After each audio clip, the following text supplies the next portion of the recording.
Please stand, take position of prayer, please.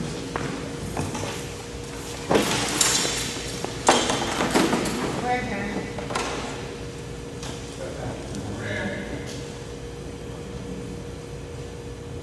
Oh, I surely have turned myself being upright to you who has already made the heavens and earth and I not the thoughts. Surely my prayers, my sacrifice, my life, and my death are all for my Father of all the world. But so she says, this I command and I propose to you. O our God, the King, there is no God but thee. Thou art my Lord and I am thy servant. I've been greatly unjust to myself, but I confess my fault. So please grant me protection against all my faults, and not be grant me protection against all my faults. And guide me to the best of all. None can guide me to the best of laws. And turn away from you the evil and indecent laws. None can turn away from you the evil and indecent laws. Oh Allah, make Muhammad successful. Make the true and righteous followers of Muhammad successful, and make Abraham successful. The true and righteous followers of Abraham successful. So surely by praise and name. Oh Allah, bless Muhammad and bless the true followers of Muhammad as I did bless Abraham and the true followers of Abraham. Surely by praise. You may be seated.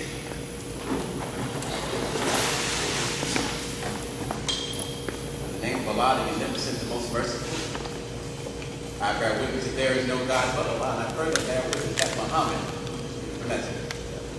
I cannot thank Allah enough for his intervention in our affairs in the person of Master Father Muhammad, and all praises and forever. And we have to continue to thank him for raising up that one Georgia-born black man and placing the toughest task on the hard mind and shoulders of any man.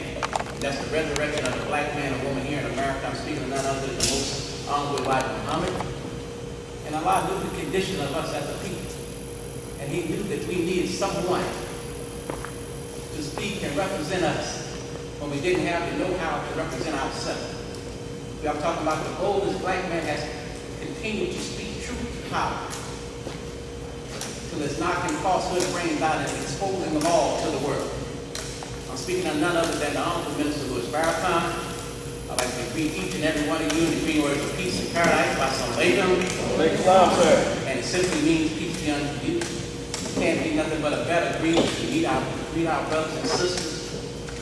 That's what the greeting of peace. Because we know that this world is in total chaos. Every time you look, something is going on. We're in a world that is constantly filled with total chaos, and we need some truth for our people. For those of you who are here for the first time, we'd like to welcome you and thank you so much for just accepting the invitation. Because we knew that you could have chose to do something else and be somewhere else. But I do believe today that you have indeed made the right choice. You're at the right place at the right time to get the right message that will change the mind of the black man and woman here in America and right here in Savannah. I think that when you came in, you went through a search procedure. And that search procedure was not done to offend you by no means. We have so much going on and everyone isn't happy about the Nation of Islam and what we're doing, because we're trying to wake up our people and just give them a better way to look at things, a righteous way. Yes, sir. And so we search because we care about your safety as well as ours. And if you can recall, a situation took place in Charleston, South Carolina, where they allowed a young man into the church. And he killed everyone in there but one person. Because they allowed him in and there wasn't any search procedure. But we care so much about you. And that decision that you made, we want you to be in a comfortable environment where you can focus on what's going on in here and don't have to worry about your safety, because we got it. Right. Yes, sir. This has always been a practice of our Nation of Islam, because we know that we love you so much. Yes, sir. We overlove our people because we have been not loved enough. Exactly. And so when you look, you have brothers on my right and sisters on my left. There's nothing odd about it. I know that we going to church, everybody's sitting together. We're not trying to show that we're separate. But what we have to give you today, of these life-giving teachings of the most honorable Elijah Muhammad, is so valuable to you and I, that we just need your undivided attention. Yes, sir. Because you know how it is when we're in church. Everyone is visiting church or grew up in church. Right. And you sitting and somebody comes by and if a sister sits by the brother and she's smelling good and looking good, immediately he's already off track, Yes. trying to figure out his approach to the sister after services. Yes, sir. And if a sister's sitting and a brother comes by and sits next to her and he's smelling good and he's looking good and she hadn't seen a good looking and a good smelling man in a while, Right. it takes her off track. Yes, sir. And so we get off track on our purpose for being. But we feel that this message is so great for us as a people. Not to separate us, but it will bring us closer together as a people. Yes. Because if you hearing what the brother's hearing and the brother's hearing what the sister's hearing, the next thing you know, we're going to be on the same accord because it's going to connect in a righteous way. Yes. So that's why we separate this seed. It's not to offend anyone, but we just know that these teachings are so valuable. In your mind, you may say, what are you talking about with these life-giving teachings? The black man and woman here in America is dead. Yes. We can tell that we're dead by the things that we do, how we treat our women, That's right. how we treat our children or don't treat our children, Yes. how we take care of our family, and we need to take care of our family, but we don't take care of our family, how we run away from responsibility. Yes. We stay high too much, Come on. and we're not focused. That's right. We have been given vices by our open enemy. Have you ever thought about that? Every time you look in our neighborhood, there's always package shop a few blocks apart. That's by design. Yes, sir. Whether you knew it or not, they don't even sell malt liquor in white neighborhoods. Malt liquor has lead in it.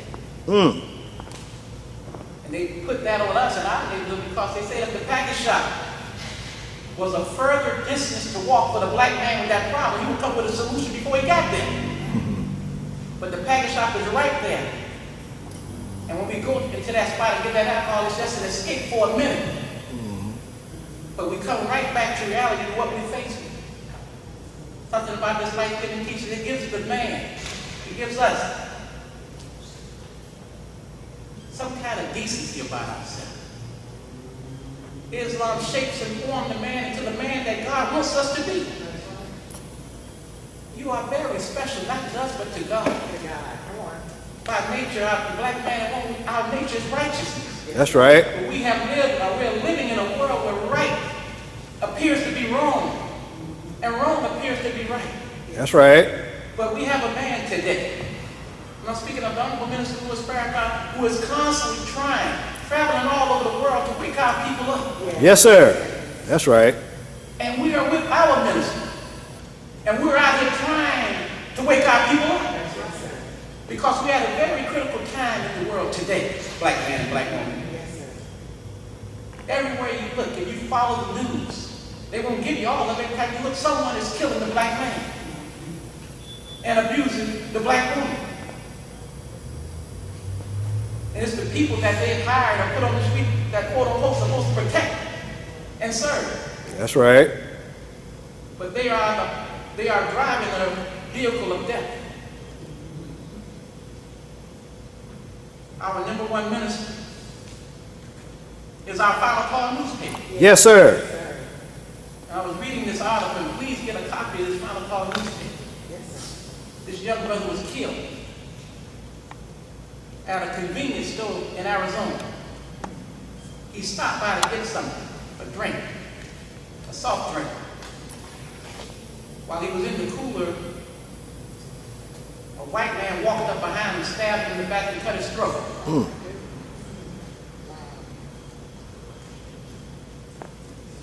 We all have children. Yes, sir. We all have nieces and nephews. Yes, sir. This is disgusting. It is. Yes. He had just gotten out of jail 2 days ago. And he goes and kills his brother. You think that Allah is pleased with that? Oh, no, sir. And I was reading the article, and his attorney trying to represent him, saying he has a mental problem and trying to blame it on the state for letting him out. We're talking about a natural born killer. Yes, sir. This just didn't pop up. He's watching the news.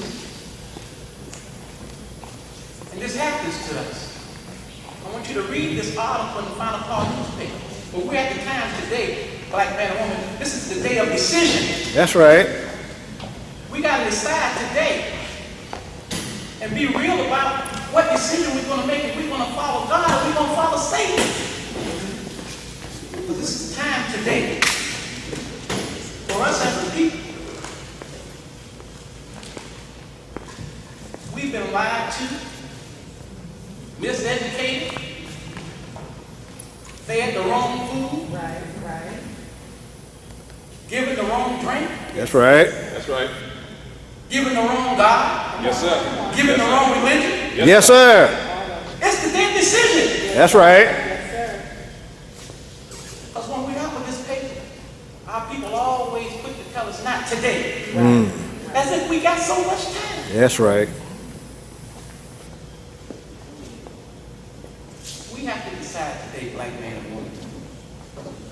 It's okay with being right. Come on. It's all right being right. We're looking at a reformed alcoholic. I thank Allah for the life-giving teachers that woke me up, Yes, sir. changed my direction. Yes, That's sir. right. Haven't had a drink in 33 years. Wow. Praise. Running up on 56 years. And I didn't need a 12-step program. I don't know if it was 5 or 6 steps from my trunk to the garbage can when I dumped all the liquor out. And I hadn't turned back to that bottle since. And I thank Allah for that. Yes, sir. And you should thank Allah for whatever He's done in your life, and don't be afraid to share it with the world. Yes, sir. Sometimes we're so ungrateful. And we know that we have gone through something, that Allah has brought us through something. But we don't even want to give Him credit. But I'm not the keynote speaker for today. I'm just here to check the pulse of those of us that are here. Yes, sir. You know how when you go in the emergency room and you sit down and somebody has to check your pressure and has to, check your temp? So I just want to get a feel for what we have today. And I'm getting a good feeling so I can give the report to the keynote speaker. So you look beautiful from here. I want you to give yourself a round of applause. And we welcome you to bring on our next presenter, our big brother coming right out of Brunswick, Georgia. My brother is beautiful to see him. Brother Muhammad. Assalamu alaikum. Alaikum salam, sir.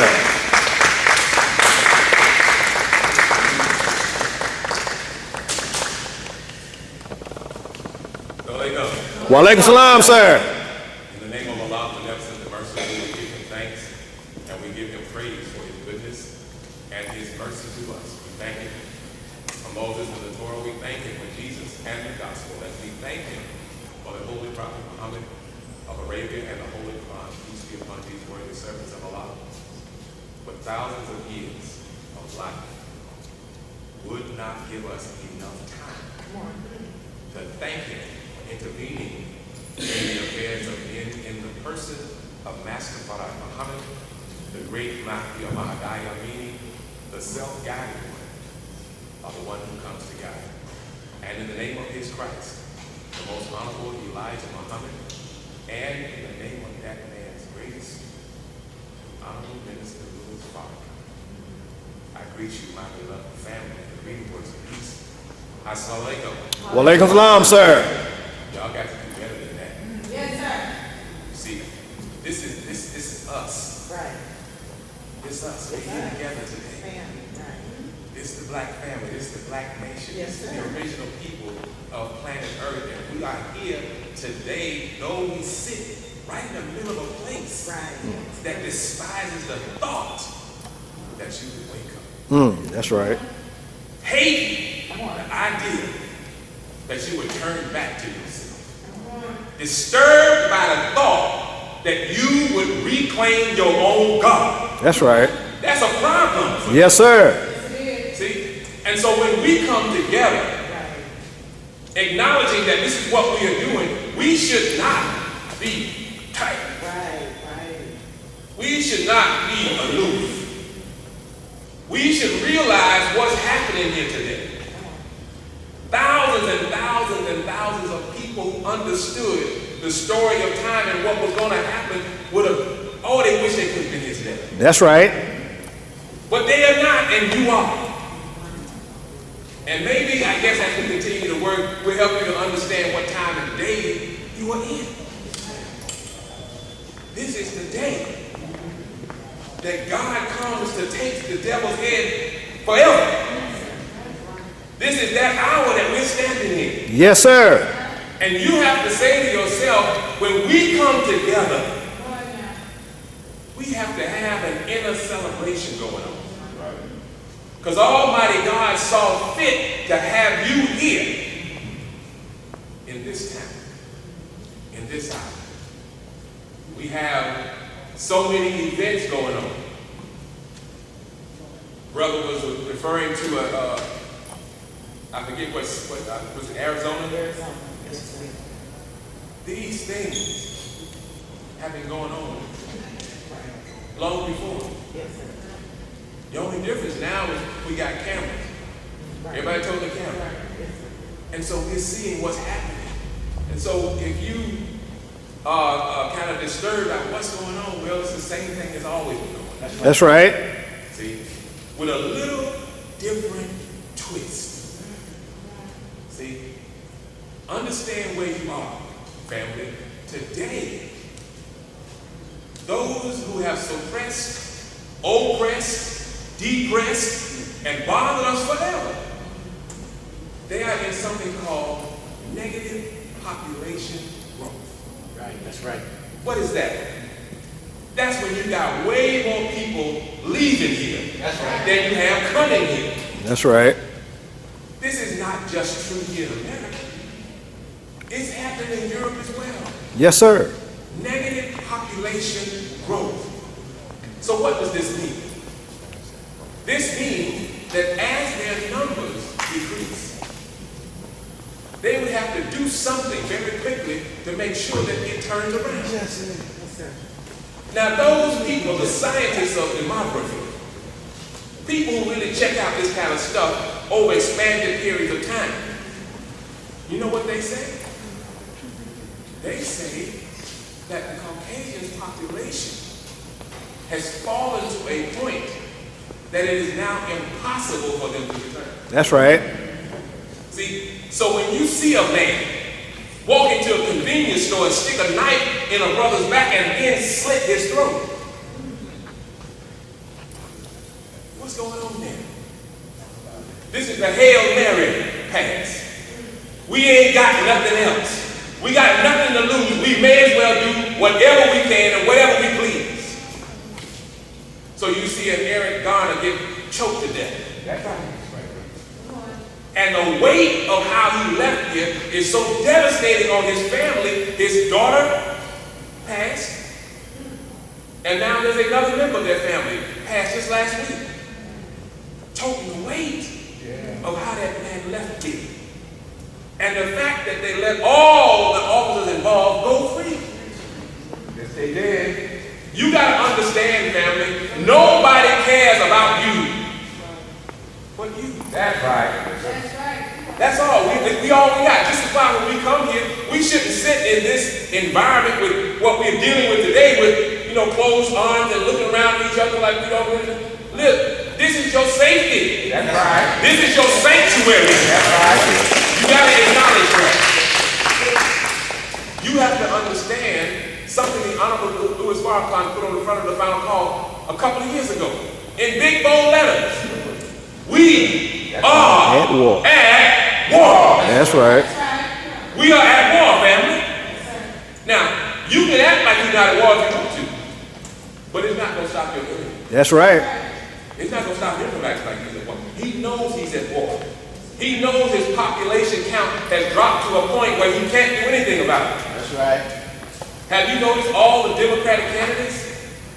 There's 20-something of them. Did you notice all of them are talking about reparations for black people? Yes, sir. When did that happen, right?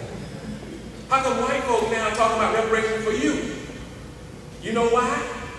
Because you have come to power politically. The numbers are dropping in their community. Our numbers are dropping. They know they got the tap dance for us. They have to.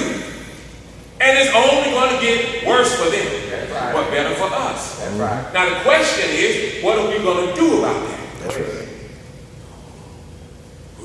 They leave us now.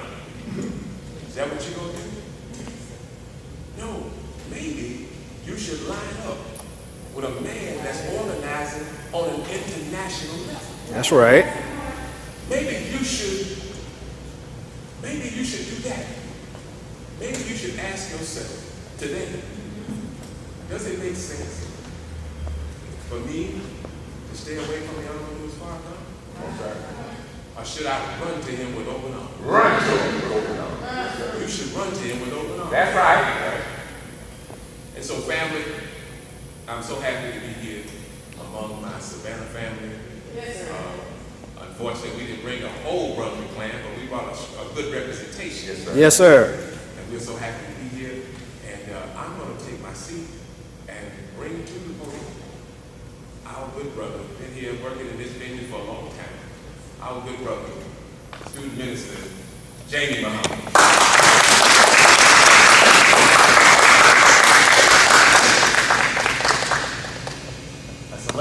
Wa alaikum salam, sir. In the name of Allah, the Beneficent, the Merciful, our God, the God of what one, the God of name, language, culture, and religion. And we say that one God made himself known to us in the person of Master Darryl Muhammad, the great philanthropy. We're eternally grateful and thankful for him and his coming and raising that Georgia-born black man. And raising him to the position of eminence. I'm speaking of none other than the most honorable Elijah Muhammad, who we now recognize as the risen and exalted Christ. Yes, I did say exalted Christ. That's right. We thank those two, Master Darryl Muhammad and the most honorable Elijah Muhammad, for leading one in our midst, our divine leader and teacher guide, the Honorable Prince Louis Farrakhan. It is in their names, and on behalf of our Southern Regional Representative, Student Minister Abdul Sharif Muhammad, we'd like to greet you once again in the greeting words of peace, Assalamu alaikum. Wa alaikum salam, sir. Thank you all so much for coming out and being with us on this Sunday. Move very quickly because our state representative is ready to come to the roster, and we're going to let him come right on out. Yes, sir. I just want to come out and bring you all the greeting. It's so beautiful to see black people rising as students and olders were talking about. Yes, sir. Consider this in the same vein the students and olders was in. In 26 years, how many of us in here are under 20 years old? Huh? Under 20 years old. Under 20. Those that are 20 and under. In 26 years, this nation, the United States of America, will be a majority nation of color. That's in our lifetime. In 26 years, this is what the students and olders was talking about. Your melanin, black man and black woman, has become a weapon against white supremacy. So now that the numbers are on our side, we have to avail ourselves of the knowledge that is present here in the world, and that knowledge base is with the Nation of Islam, the Honorable Minister Louis Farrakhan, and those who are with him. It's time for us to put away foolishness, black people. That's right. It's time for us to put away, what is it called?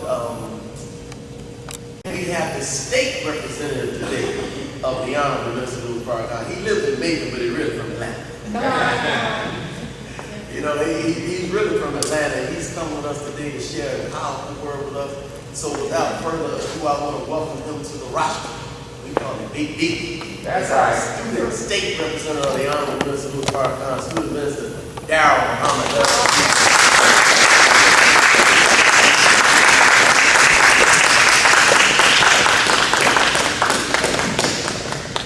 In the name of Allah, the Beneficent, merciful. We give him praise and thanks for his goodness and his mercy.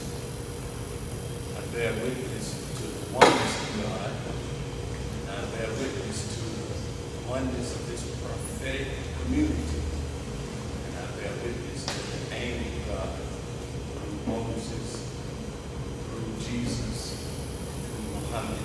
Peace be upon these worthy servants of Allah.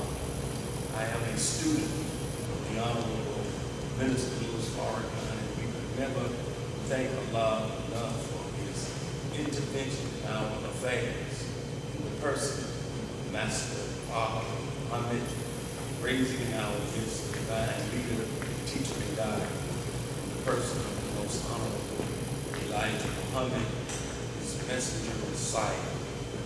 But as a personal testimony, we can never thank Allah enough for leaving in our midst example, mercy, a role model, Yes, sir. a father, a mother, all of those All things of us. Yes, sir. that we can attach to him. We thank Allah for leading our midst, serving and going the Honorable Minister Louis Farrakhan. And it's in their name I would like to greet all greetings of peace. We say it in the Arabic language. Assalamu alaikum. Wa alaikum salam, sir. Let's give all those who spoke before me a round of applause. For your presence today, I thank you for all this and those who run with you. Thank you for your trip to come here. We're trying to go old school. Yes, sir. You know, when that car been sitting over in the corner for a minute, it takes a minute to get going. That's right. That's right. What we're trying to accomplish here. I mean, I have gotten permission, Brother Sharif, we really want to focus on the Southeast Georgia area because it is very rich. I mean, the spirit is rich. I have had the opportunity to speak here, run, and the one time that I went. If I wouldn't be so far away from my mother as the only child, hell, I might move it this way. But be too far away. And I don't want to leave her like that. However, but I will be a part-time resident. Yes, sir. And I do want to work in and out. What we want to try to do is use the collective as it was when this area first started getting up. You use each other's spirit. Savannah, Brunswick. And when I come to Brunswick, now Savannah, when y'all get lazy, you come on down to Brunswick. Yes, sir. Is that right? Yes, sir. That's what we're trying to do. When people see us, they don't know you're not from Savannah. They think, oh, we know they had that many Negroes in Brunswick. And it's all that I think we all talk about the Honorable Elijah Muhammad saying, pool your resources. We have to pool our resources economically, Yes, sir. but we also have to pool them spiritually. That's right. So that we can grow these areas where our people really need to hear the word. As it appears that our people are going further and further into the cave. So we can't mock the white man in his European cave existence Right. because we're living in one right now. That's right. In America, we are modern, we're on all floors today. Well, We are beasts, we are feeding on our own, is that right? Yes, sir. So we have to be a modern Busan, and we have to go in with a light and try to bring our people out of this condition that they are in. Now, I thank the Lord for Brother Jamie and everybody making the adjustment, because they say the air went out in the room where we usually are. And I was telling Brother Jamie and Brother Anthony when we got out of the car, I said, Macon has been blessed a couple of days. The front came through, we done had low humidity. So you're talking about in July and May, 88 degrees, 89 degrees, and the humidity had been real low, boy, so we thought we was in heaven around that camp. But as soon as I got out the car here, the humidity just woof, hit us in the face and let me know I was still enjoying it. That's right. Know that it's coming back soon to making it just a few days. But we didn't want to be in the room up there and no AC. That's right. Where Brother James said it was already starting to get hot. And I understand. I said, Macon, if the air go out in the mosque, you better stand outdoors than be in the mosque. It can be 100 degrees outside. You would rather be outside than be in the mosque because it will be hotter. It'll be 110 degrees inside. It's 100 degrees outside. But I think it's a nice clean place. We in the gymnasium, but we're going to keep it rolling. Now, as I was coming, I really didn't have no idea of what I wanted to say. I said something a couple of weeks ago, but when the minister speaks, that changes the whole dynamic of things. Because when Minister Farrakhan teaches, you have to digest what he says. That's right. And it's good that he only come out every now and then, because you're still trying to catch up with what he said the last time. Yeah. And I really didn't know. And lately, I have been on these experiences. This is me, where I had no idea of the things I wanted to say. If you saw me in Shalom Wednesday night on my Facebook page, you get the live from the mosque. I had no idea all of that was coming out. I went home. That was not even my subject. I had left some notes at home and went back home to get the notes for Wednesday night. Went home, got the notes, still didn't use the notes. And my wife told me, she said, I would like you to back home and got those notes. That's really a waste of your time, because you know you'll get the notes but not look at them. Then, Sunday before last at the mosque, before the minister spoke, clueless, didn't have no idea. He got up, all of these things came out. Then I remembered some words Minister Rockman told me. He said, Darryl, just study, son. He said, if you put it in, it'll come out. That's right.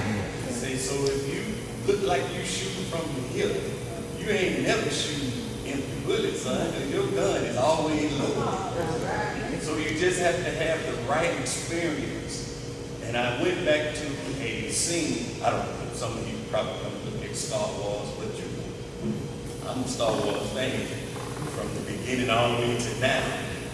But as Luke was coming into his power when he destroyed the Death Star the first time, see y'all, see, look at you. Yes, sir. Come on, man. You think I just go around all day with a Holy Quran and a Bible saying all praises due to Allah? But when he was going in, when Luke was going in to destroy the Death Star, and he was looking through the thing that would line it up, and he heard Obi-Wan Kenobi's voice. That's right. And he said, Luke, trust the Force. That's right. Looking around, and he was trusting the Force. So he was telling him, remove the thing and just trust the Force. And when Luke trusted the Force, he went in and he made the shot the first time, and it destroyed the Death Star. Well, that's how I have been lately. I have had to learn how to trust the Force. And it brings something back that not only Minister Rockman said, it brings something back to me that even that Minister Farrakhan said to me. And me and Brother Jamie was having this discussion. Well, just to let you know, long story short, Brother Jamie gave me my subject back there in the back. Because I did not know how it was coming. And it comes like that. When I don't know, and I can sit and somebody will come and people will think Brother Jamie it was a great conversation. You don't know, as he's talking, it's setting off fireworks in my brain. And as he was talking, he made me go reach and grab a letter from the minister that I had, and I shared parts of it with him, with something that he had in his mind based on what the minister said last week. And he was talking about, and when he said it, I know it's a thought on all of our minds. When he said it, it was like, okay, you got it. And I went right in my supreme wisdom. A letter that the minister wrote to me, what is this, 2019 now? Yes, sir. 21 years old. I keep it in my supreme wisdom. And as Brother Jamie was talking about what he was saying to me, it made me think about this letter. And it made me think deeper on what Minister Farrakhan said to us last week. And it even made me think deeper on Minister Rockman in his passing away. Right.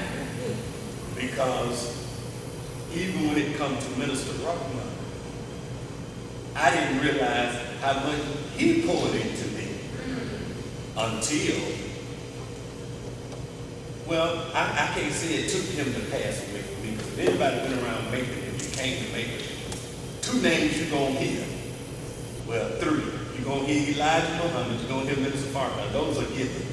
But the 3rd name you're going to hear all the time out of my mouth is Minister Abdul Rahman. That's right. Because of how much he invested into me. So don't worry if I'm getting started a little slow here, but you catch on with what I'm saying. Yes, sir. Now, so the conversation that as me and Brother James was talking, I thought deeper.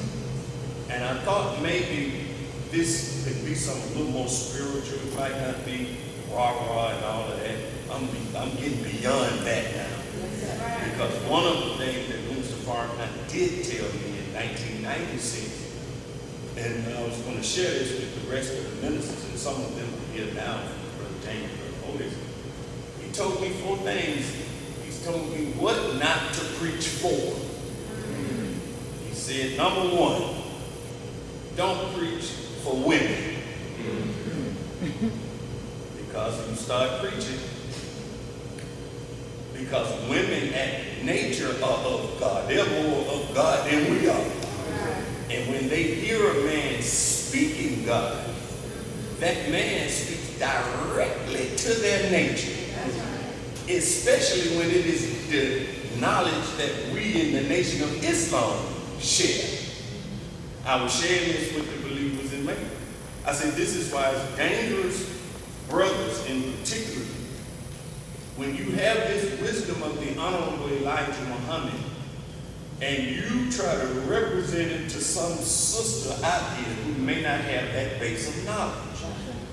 The knowledge that the Honorable Elijah Muhammad gave to us, it is, I guess you could say, out of this world. You don't hear Reverend teaching like we teach. That's right. The things that we are taught, Reverend don't teach that. So we're given something. And this is why the Quran, we have to be careful with how we handle the Word of God. Because even though it is designed to uplift our people, but we can also make mischief with it. So now, when you get a word that we have, the language in particular, that we have been taught, what we call a black woman a queen. He could never call me no queen. If he said queen, they don't hear that in the hood. That's right. That's right.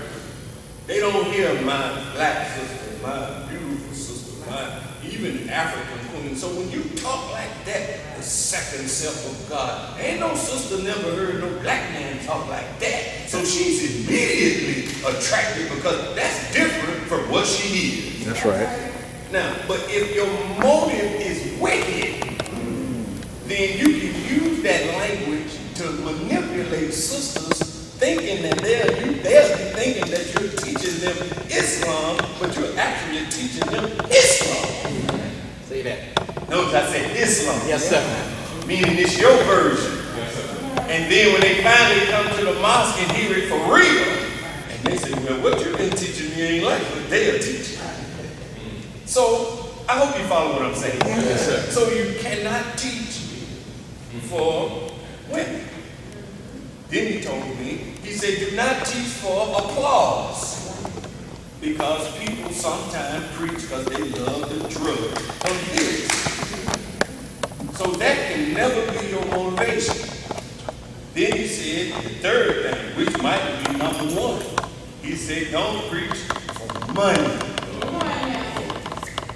So that's why it was a long time, Brother Prince, for me to even get out on the road like I am now. I mean, people have been pushing me a long time. I mean, pushing the tear off. You need to go. Brother, you need to go. But I never wanted to come because I never wanted money to be my motivation. I wanted to make sure that when I started coming out, I wanted to come out to teach and to feed. Never coming looking for a paycheck. Because if I do my job, you will give me something to pay my bills. That's right. And I'm going to tell you something else the minister said about that. So don't let me forget. Green pastures.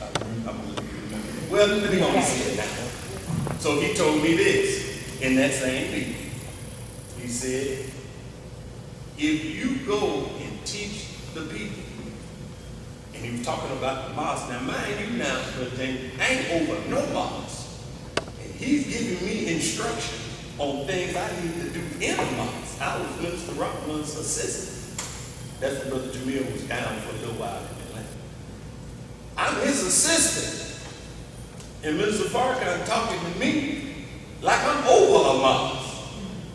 But he was giving me instruction and guiding me into stuff that when you said that in that room back there, it brought 21 years back to the front. That's right. He said, keep the mosque, brother, in green pastures. He said the believers are like, he probably said it exactly like this, but I don't want you to think I'm name calling. The people, when they come, they're like cows.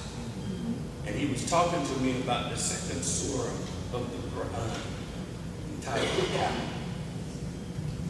He said, you keep the pastures green, and every time the believers come to the mosque, they can feed on green pastures. Come on. He said, if you keep the pastures green and they eat good grass, son, he said, when you go and pull them for milk, he said, they won't hold back. Yes. He said, they'll give you all the milk you need because you've been keeping the pastures green. Come on now. I mean, that's very powerful. Yes, sir. So, and that's why as a minister, your motive should never be money. Because if you feed the soul of the people, and the people feel better, a degree or two, than they did before you came, then whatever you need from that people, they'll give it to you because you fed their soul. So he told me, don't preach for money. So that was a long time. That's why I'm just now starting to get out. I wanted to be poor for a while. No, I didn't want to be poor, but you know, I never wanted my motive to be money. Then the last thing he said, do not preach to be seen of me. That's right. Don't, because you want people to see you. You want people to know you. That's why it took me a long time to get on the Facebook page. And still when Brother James do all of what he do when I come here. I mean, really, if you look at my lecture from Savannah, and you look at, compared to what other student ministers, the likes that they get, and the likes of all of my lectures that I have done here, I mean, it's really mind-blowing. Yes, sir. Yes, sir. I'm like, who are the people looking at? And people, you done went back and looked at it? I said, oh, I didn't go back and look at it. I guess because I'm not vain like that. Right. But I guess I do need to go back and listen to some of them and listen. But I never wanted to be seen of men, so they had to push me out. So when I'm doing the Facebook, so many people, so happy that I'm doing that now. But it took me a minute to get there because I didn't want to be seen as if I was in competition. Well, this person on Facebook, let me get out of here. Yeah, because if you say the wrong thing, Facebook can be your death knell. That's right. That's right. Yes, sir. You never want your motivation to be seen of men. I hope y'all follow me. Yes, sir. Then after he told me don't do them folk thing, he said, you go and you preach to make people better. That's right. That's your goal. My goal is to come and make you better. So if my goal is to do that, then trying to get a hand applause is not motivating me to teach. trying to let some sister see how smart I am so I can get up to her, that ain't motivating me to preach. Because I got one sister at home and she is enough. Yes, sir.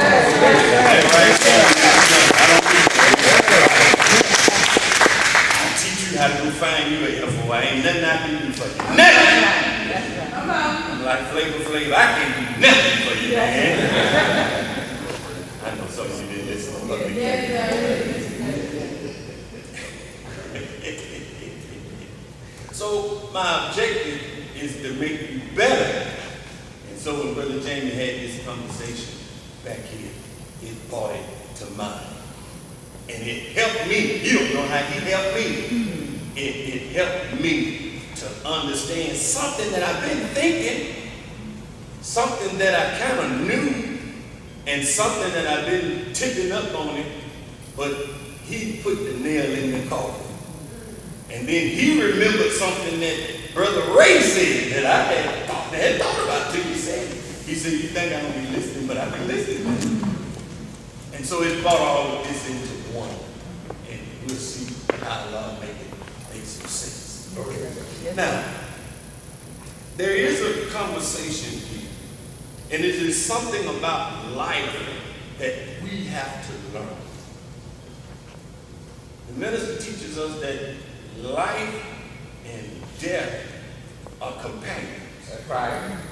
And when you study science, life feeds death and death feeds life. It is what they call the cycle of life. That's right. Right? If you had no death, you would not have life. That's right. And if you did not have life, you would not have death. So we have to look at life and death not from an emotional standpoint. And we have to look at how life and death serves the continuity of the human family and the existence of God. Now, when we were on the way here, Brother Wayne was playing 1991 Savior's Day, Who is God?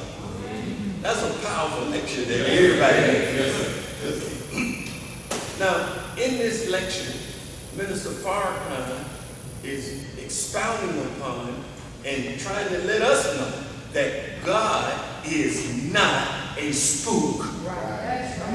We do not believe in the Nation of Islam in a mystery God. We don't believe in some God way out there that can't nobody see. But yet the Bible said that last day we will be able to see him as he is. While the Bible have all of these descriptions of a being that you see, when you read the book of Daniel, Daniel said he saw the Ancient of Days. Is that right? On the throne. And took the book and started to unleash the seals. So evidently, God had to have a backside because he was sitting down. Evidently, he had to have a body because he had a hand in which he was holding the book. That's right. Came and got. That's right. So we're taught in the nation, and sometimes we even in the nation forget this, that God is a man. You have to understand that concept. Because if you don't understand the reality of God being a man, you will never understand the depthness and the greatness of your own self. Because you are a direct descendant from him. But we have been torn so far away from God that we don't even think we can even approach that subject. So to say that man is God, how is that? Do you know that your brain has 14 billion brain cells? Yes, sir. And that we probably don't use 1,000 of them? No, sir. Now, I don't know if that's true about 1,000, but right. the way we act, that's how we act. Now, the enemy makes a movie called Lucy with Scarlett Johansson and show you the capacity of the brain. Right? Yes, sir. When it reaches 100%. And even Morgan Freeman and his character is saying most humans, even the best human, only reaches 10% of their brain capacity. What could happen if you use 100%. Yes. Come on. My God. When you look at the phone, Brother Tremont did a presentation on one of his Facebook pages. When you look at the phone, we look at this as some phenomenon. Right, right.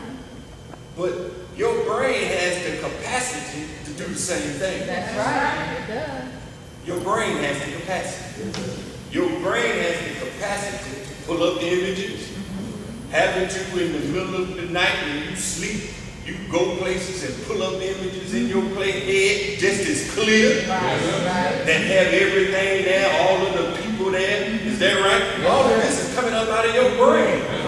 You have the ability to remember, but we're so clouded with crap and unrighteousness that that's like dirt on top of the brain. Yes, sir. So the brain cannot fully manifest itself.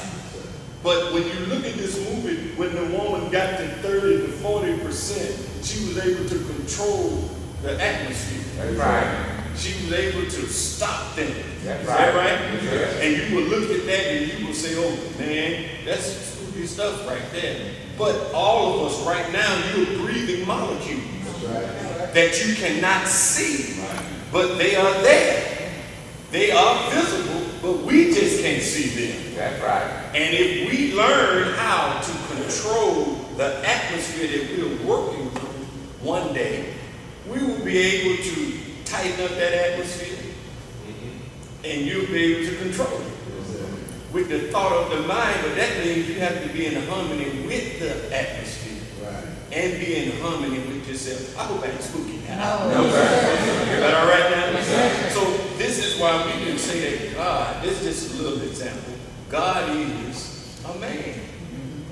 And we believe that. And if you can't get that, then you'll never see the reality of yourself.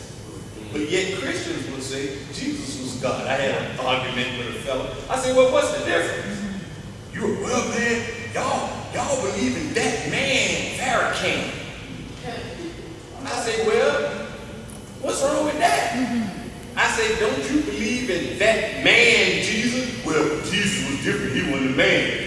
Well, wait a minute. He was God. Well, wait a minute. But he came in human form, didn't he? Yeah, brother, but that's different. Oh, hell no. How is that different? How is that different?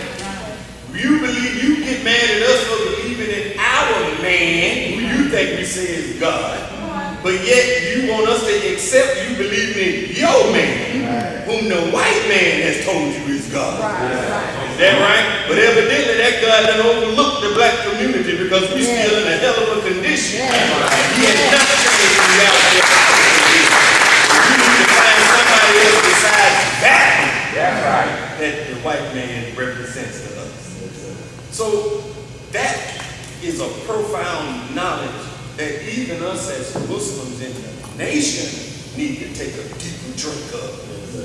To understand the reality and the potential of yourself. Can you be the God? No, but you can be a God. That's right. I hope you follow what I'm saying. Yes, sir. Now, so the minister in go on in this lecture in 1991, he talks about how God lives forever. Well, how is God forever if he's physical? The physical body cannot live forever. No, sir. But yet you all say that God is a man. So come on, man. This is how people fall out with it. Y'all say that that man born in 1877 is God. No, that's not what we're saying. No. We're saying that that man is the embodiment of God. Right. But he is not the creator of the heavens and the earth. Right. Is that right? Yes, sir. He is not that. But he is the latest exponent That's right. of the one who created the heavens and the earth. Right? Let's give you a clear example. And they used to say this when I first came into Mountain. They helped me to understand it. The first president of the United States was not President Trump. It's President Washington. Is that right? But since then, we have had 45 presidents. And all of them are considered presidents. That's their office. That's their position. That's the function that they had then. Trump has the same power that George Washington had now. That's right. Over 200 plus years. Is that right? But they have a personal name. Trump, Obama, Clinton, Bush, but they all had the power of the presidency. The office of the presidency continued, but the faces changed. Well, likewise, this is how God operates. And this is one of the things that Mr. Yaqub, when you read Message to the Black Man, we had that conversation too. Message to the Black Man, he teaches this is what Yaqub told his people to contend with us about. That's right. The reality of God. Is that right? Yes, sir. And he said, how did God come? We say that was something that we could not prove until the coming of Master Father Muhammad. So that God who created the heavens and the earth, as the Honorable Elijah Muhammad teaches us, this human body has the potential to live no more than 1,000 years. Now I know that's far-fetched because some of you at 50, you about to break down. And some of us, well, man, if I can make it to 80, I'm going to be all right. But I don't think like that. No, sir. See, that's old slave old teaching. Right.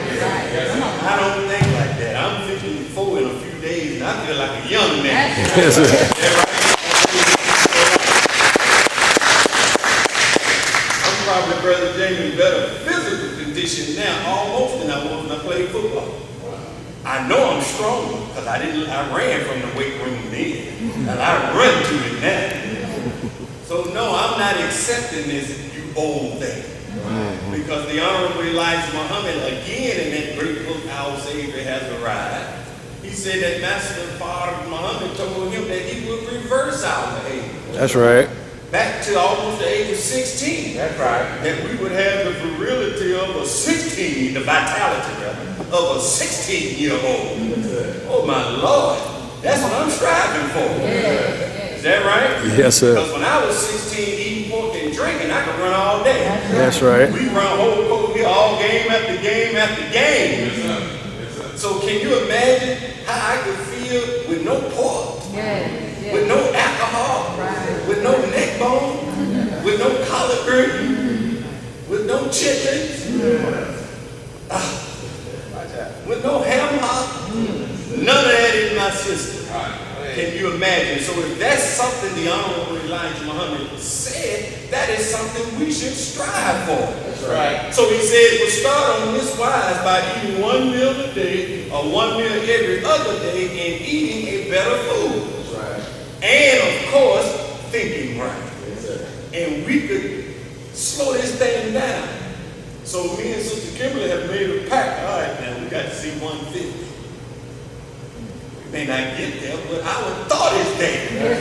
Yes, sir. You got to think like that. Yes, sir. Yes, sir. So yeah, you'll get a couple of 8s in there. But even the white man now is starting to bear witness that your muscles are like anything else you have. Either you use them or you lose them. That's right. And that a lot of our sicknesses and aches and all that stuff will go away if we would start to exercise these muscles we got. That's right. I must have went into a wrong room. That's right. And just like anything, to maintain it, you have to work at it. You have to work at maintaining your physical body. Yes, sir. If you don't work at it, it will go to where it's going. Gravity will reclaim it. Is that right? That's right. Gravity will claim it, man. But you have to work at it just like you work it. It don't make you vain. You have to work at it just like you work at anything else. So if you have the capacity to live 1,000 years, even in that, God can't live forever, but how does he live forever? That's the point I'm trying to get to. That's going to give us what we're trying to get to. Well, the Honorable Elijah Muhammad teaches us, and Minister Farrakhan was teaching on, you should go listen to this. This is 1991. He shows you how Allah lives forever. If the body was not designed to live forever, and this is why we do do not worship flesh. Did I say something wrong? No, sir. This is why we do not worship flesh and blood. And this is why Moses said, do not make any graven image of God. That's right. Now you read that in the Old Testament and you go, okay, but nobody never gave you no understanding of that. It does not mean that God, so Christians would hit at me and they say, see that, brother? That goes to show you God can't be seen because they say don't make no graven image of him. Yeah, that's the backwoods understanding of it. But if you understand why he said make no graven image, because the images will change. Is that right? That's right. Meaning that if this body can live only 1,000 years, let's say one can make it to 500 or 600 years, before he or she dies, that wisdom is transferred to another human being. Right. Is that right? That's right. And then that human being now, before it died, it now has the capacity now to act in the stead of the one that was before it. Right. Now, come on, now, I hope y'all follow what I'm saying. So this is why when you read in the Quran, it talks about Khalifa. Yes, sir. When it talks about Adam, and Khalifa means one who succeeds another. That's right. Or one who stands in the place of another. That's right. Is that right? So when Allah created Adam, according to the Quran, when Adam was appeared, he told the angels to do what? Bow to him. That's right. Well, if you know anything about angels, angels don't bow to just regular men. Angels only bow to who? God. So when he told them to bow to Adam, what was Adam? Adam had, come on, answer. Adam had become a what? God. Meaning he could stand in the place of God. Meaning whatever God's will was his will. So when Adam acted, God was acting. Is that right? So even though it wasn't the same person as Adam now, but Adam has been given the wisdom and the power to act like God would act in the presence of men and women. That's right. Is that right? That's right. This is why when you read this in the Revelation about that lamb, it said when he came, he said God put everything under his control. That's right. Except he himself. So this Jesus that comes back, when you read about that lamb now, he is functioning as what? God. Because God has transferred his wisdom and his power into him. That's right. Is that right? Yes, sir. And this is how God lives forever. When one dies, this is why we reproduce. Yes, sir. You reproduce so that you can continue. That's right. If some of you look at your baby pictures and see some of your children now, you'll be like, oh my Lord. That's right. It is you again. Is that right? If some of you older now, you go back and look at some of your older relatives when they were your age or younger, you look at them. What is that? Them again, it's you. Is that right? It's a continuation. Some of us look just like our grandmas looked at a certain age. Our grandfathers looked at a certain age.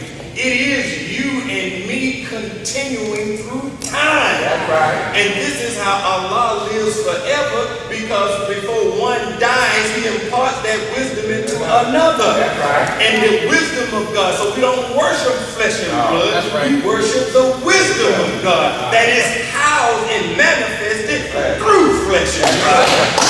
You gotta understand that. Because if you do not understand that, then you do not handle when one goes away properly. This is why most of us can't handle death. When your mother or some loved one dies, because we don't understand death. That's right. Because death, most of us now think better of relatives and people who we were close to now that they're dead than they were when they were alive. Don't we?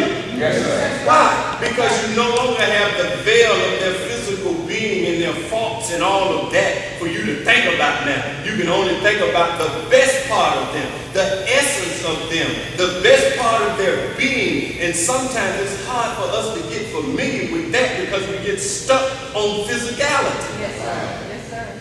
And this is why we have a problem getting along, because we don't look past the faults and the garbage and look into the God in the person. Go ahead. Is that right? And look, all of us been bit by this raggedy dog called America. All of us got the poison of that through our veins. So if the devil come up every now and then, you have to look past it.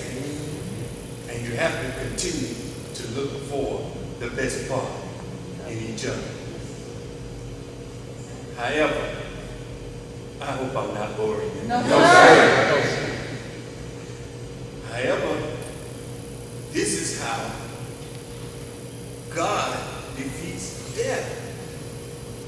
And life feeds death. I mean, when you study this, if you ever studied what they call it, I was teaching it at school one time.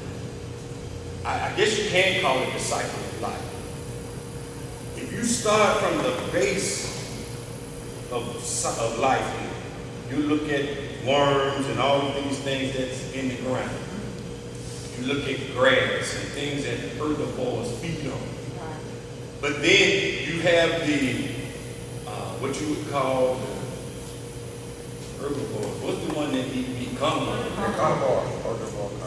The carnivores come and they come in all classifications. And it's called the cycle of life. They'll eat the rodents who have gained strength from the living grass or the living herbage. I'm teaching the science class now. They have gained from that. And then the snake will eat the rodent.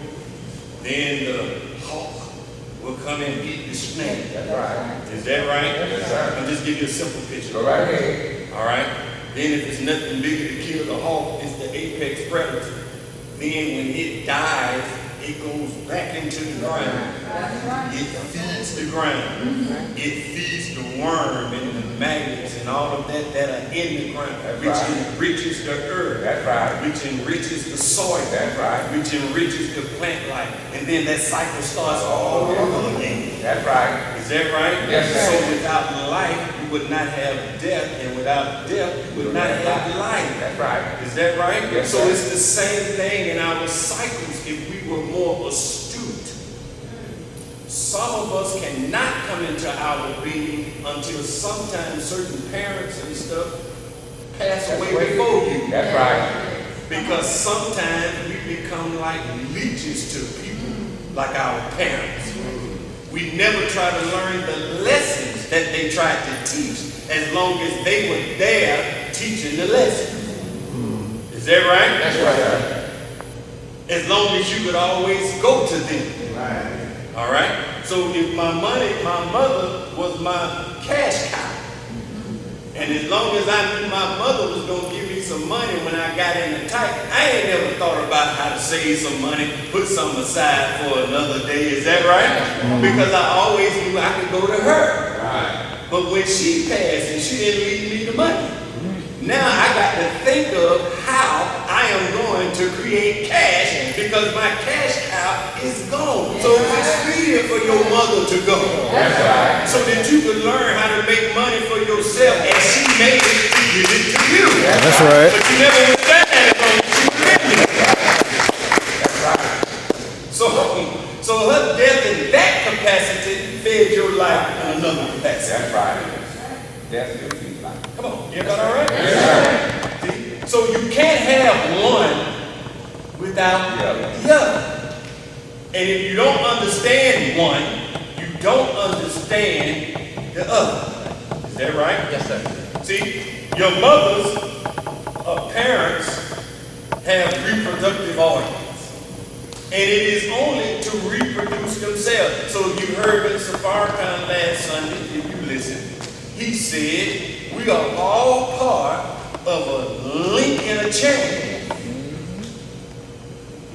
And we are all in our time period. And he said we have to do the most that we can in our time period.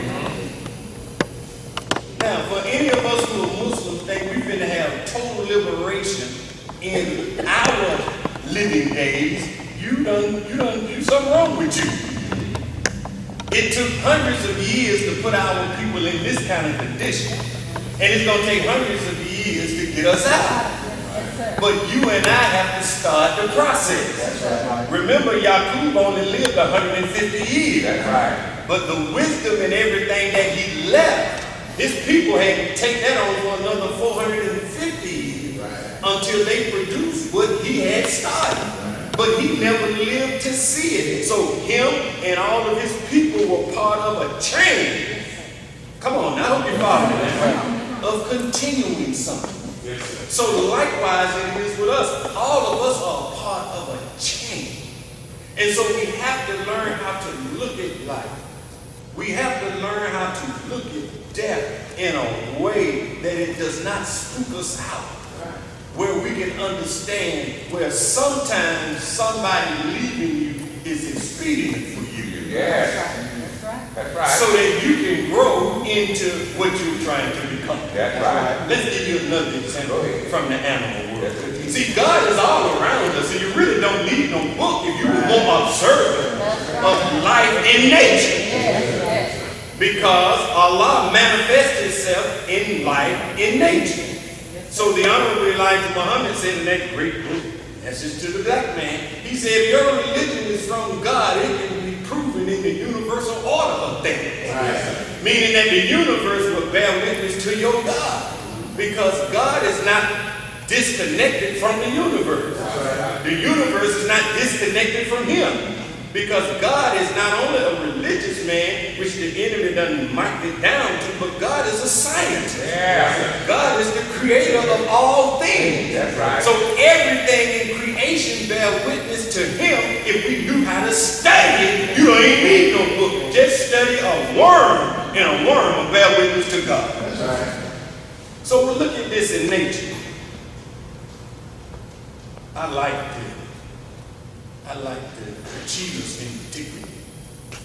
Now, when that mother cheetah had them 2-3 little cubs back there, and if you study the animal kingdom, even in all of their play is about learning for life. They're very serious creatures if you watch them. Her children or them cubs how to hunt, they have paying attention. Right? She trying to teach them how to stay downwind. She trying to teach them how to stay patient. They backside want to play, have paying attention.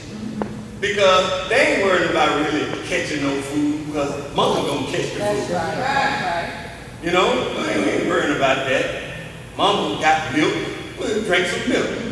But fool, you don't know, she don't catch that antelope, she ain't ready to give you no milk. Right? Yes, and then after they get past the weaning stage, where she do has to kill bigger game so that they all can eat meat because the babies are no longer eating, drinking milk. So as the mother's hunting, she's trying to hunt, everything that she's showing them is teaching them for what they have to do. Right? Stay downwind. Learn how to be patient. When you're dealing with real fast animals, you have to learn how to get as close as you can before you can make a move on. Is that right? I even saw one, she had a cub, she was showing them how to attack a porcupine. And the porcupine got the quills.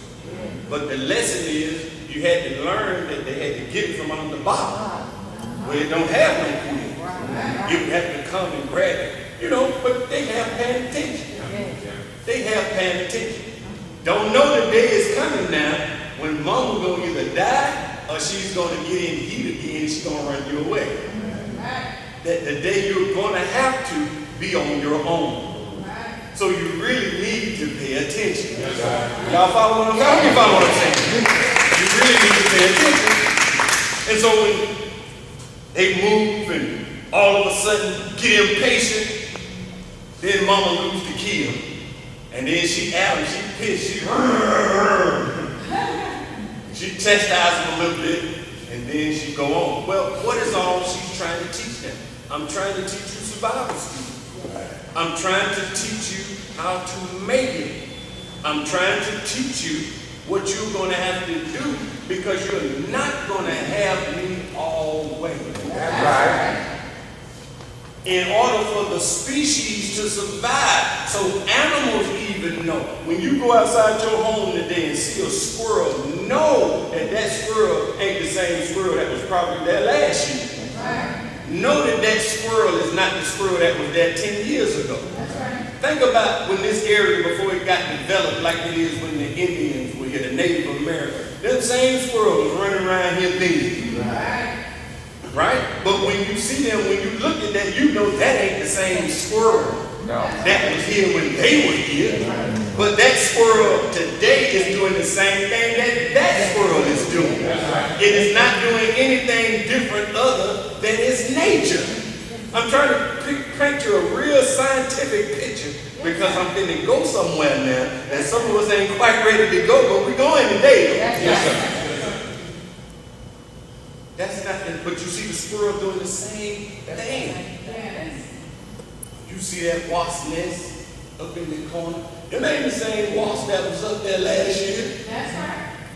But if you bought it, it had the same effect as the one were last year. So this is how the species prepare itself for death and life beyond through reproduction. That's right. You teach it. Y'all follow me now? Yes, sir. But we just understand it on such a base level. The physical level that we never really try to get up into the higher understanding of spiritual reproduction. And why Farrakhan or Elijah, or even when you read about the prophet, how you say these people can never die. That's right. I hope to get to the scripture in the Quran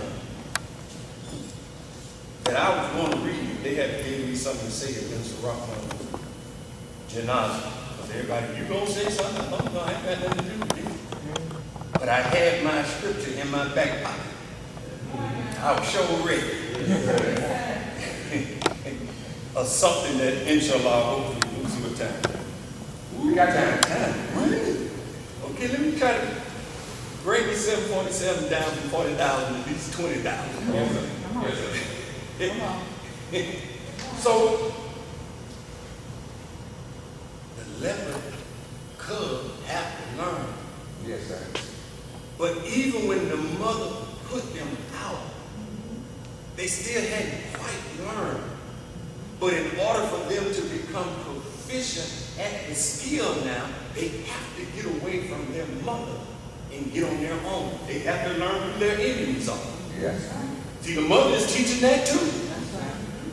All right, I'm a leopard. It's a group of them damn lions rolling packs. That's right. That's right. So when you see them, run. Is that right? If you got to kill here by yourself, that's why when you see leopards, what's she teaching them? I kill it, I don't get it on the ground. I'm teaching my cub, get it, put it, and get it up in a tree. Get it high enough. Well, even some of these lions that can climb can't get up there. See, that's a lesson they got to learn. You know, but damn, mama's struggling with that damn antelope. Yeah, get it on up there, mom. But you're not involved. Okay, when you get it up there, we'll come up there and eat it. I mean, they're seeing what she's doing, but because she's there to do it, they cannot activate that yet in themselves. Because they are depending on mother to do everything for them. See, this is why we don't understand messengers of God. Because when messengers of God come, they are just there as an example to show you what God looks like acting through a man and or a woman. Is that right? Showing you in an example of yourself. But most times when that body go away, we go. Because we don't learn the example of how to carry into practice what the man of God was trying to teach us, where we could be connected to the same God, exhibit the same power as he does if we would tap into what he's been trying to show us. So therefore, when he go, we go to hell apart as if he is or she is a God beside Allah. That's right. Just think about it. Yes, sir. Just think about it.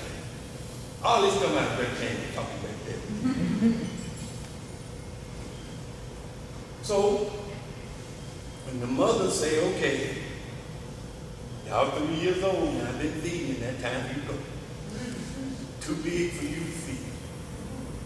Then when the female lepers get older sisters, she becomes competition to the mother because she goes into heat. Is that right? And then she becomes a direct threat to her own mother. So the mother leper, really, her and that daughter, you talking about some mother-daughter bang out, they have some bang outs. Come on. You got to go because you are competition for a potential suitor. Because the species has to do what? Compete. That's right. That's good. She pushed the males off, they're like, okay, let's go. Because they want to have their own too. But if you study this, here's what I'm trying to say is key. It is not until they are left alone now, when they are facing either learning or surviving or starvation. Now, everything that mother leper was trying to teach them, they on their own now. Now they have to focus on it now. Now they have to, okay now, mama was trying to teach me how to stay down and win. And I was half paying attention. But I'm out here on my own and I'm missing meals because I did not quite learn what my mama was trying to teach. Now the leper is facing starvation. Now she focuses in on what mama taught. Now the lesson becomes very clear now. If she is to survive. And everything that mama told her now, what she thought when she was playing, everything is kicking in now. Because if I want to survive, if the species is to survive, it is of the utmost importance that I learned everything that mother was trying to do. But as long as mother was here, I really didn't have to practice that. But now mother is gone, I got to practice these skills. If I am to survive. And it is through that transitional period that everything that the mother leper was trying to teach, now it come into focus.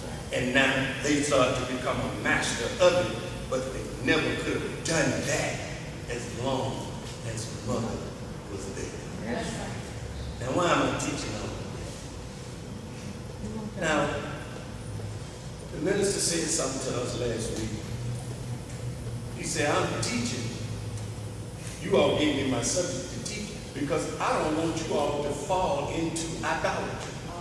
Come on, come on.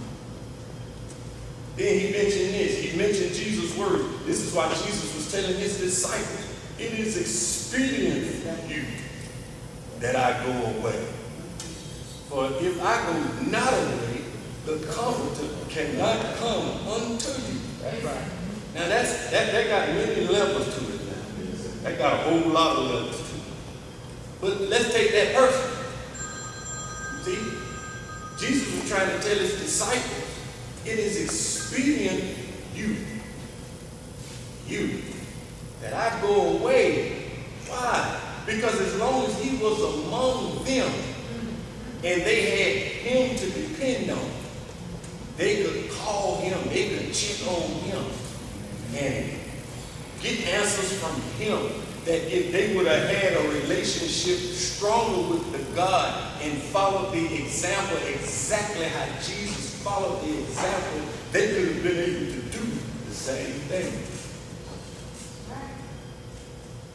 But because, as Minister Rockman used to tell me, because they were lazy, trifling, and shiftless, and because they would not truly study the man, become an embodiment of the man, did not believe that they could exhibit the same power structure, the same power and dominion as he did. See? The difference between a man like Jesus or a man in our time like Minister Farrakhan and us is faith and belief. What did Morpheus kept trying to tell Neo? He didn't want to believe he was the one. That's right. I'm mastering my own for you. I don't believe in no faith. Is that right? He said, what you holding back? So Morpheus, he said, you're gonna be all right. He said, but you gotta get rid of fear, doubt, and disbelief. Then Morpheus took off. Went across that building. And then here come Neo trying to do it. Trying to do it, he could not accomplish it because he still did not have enough faith. Y'all follow what I'm saying? Yes, sir. Is that all right? Yes, sir. Is that all right? Yes. He did not have enough faith. When you look at Jesus through the scripture, Jesus kept telling his disciples when the wind was blowing, he was asleep, and the disciples all down in the boat, wake up, master, wake up! Settle the winds.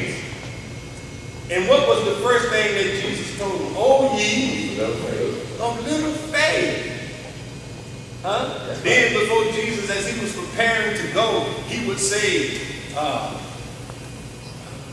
greater things that you shall do, that I'm doing. That's right. Now they're amazed at the works that Jesus is doing, but when he tells them that they're going to do greater works, they can't believe it.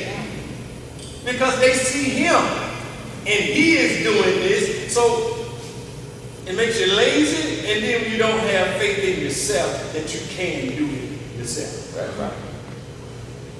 Another Star Wars movie. The Return of the Empire Strikes Back. Yes. And this is one of my favorite, what they call them, memes? What the young people call them? Memes? And I don't know if I ever seen it to y'all, but I probably have. It's about Yoda. When Luke first went down there and started getting his training. And Luke's ship was in the swamp. Right. And Yoda was trying to teach him how to get in contact with the Force. And he was training him. And he was telling them to, come on now, lift that thing up out of there. That's right. And here's Luke, he tried. It raised up a little bit. Then something happened, he lost focus, and he went back down. And he gets up and he tells Yoda, I can't do it. He said, I can't do it. And then Yoda told him, he said, I tried. He said, try not. Do or do not. There is no try. That's right. Now that's a powerful thing now. I know some of y'all probably don't look at Star Wars there. But I'm trying to prove a point, and I'm taking back to us and Jesus and all this life and death. And I hope I have fed you a little bit today. Yes, sir. So he's telling him, try not. What is he trying to say? He's talking about a difference in mindset. That's right. That's all it is. The difference between us and any man or woman of God is the mindset. That's right. The man or woman of God believe they can and know they can, and we doubt that we can. So that's why we cannot accomplish anything, because we doubt when they know. See, belief in yourself and knowing in yourself creates an attitude in you that you will not accept failure. That's right. So when Luke said, I tried, he's telling Yoda in that is some doubt there. He didn't really believe because he tried. But he said, do or do not. So he went over there all sulky in the bushes over there. And then after a while, Yoda just shook his head, put his stick down, start doing it, here come the ship. Because Luke thought it had something to do with size. It had nothing to do. It had everything to do with faith. Here comes the ship, put it down on the dry. And the difference was an attitude. Y'all follow me now? Yes. The difference was a mindset. Try not. Do or do not.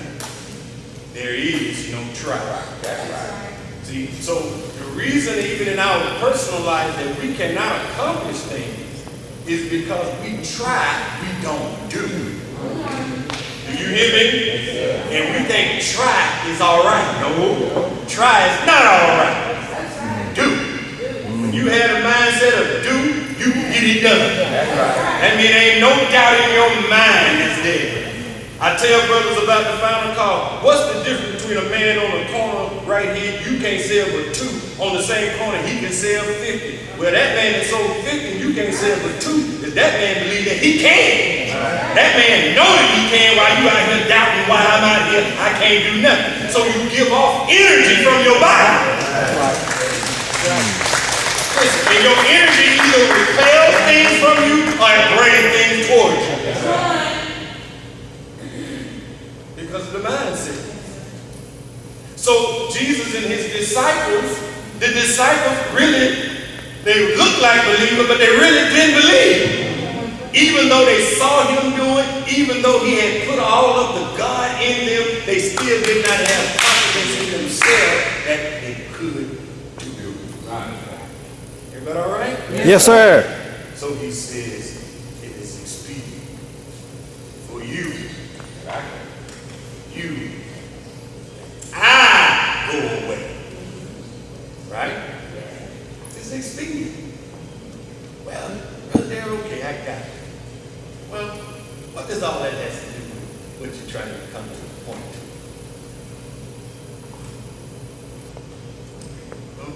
When Brother James had this conversation, it just really brought this to my mind.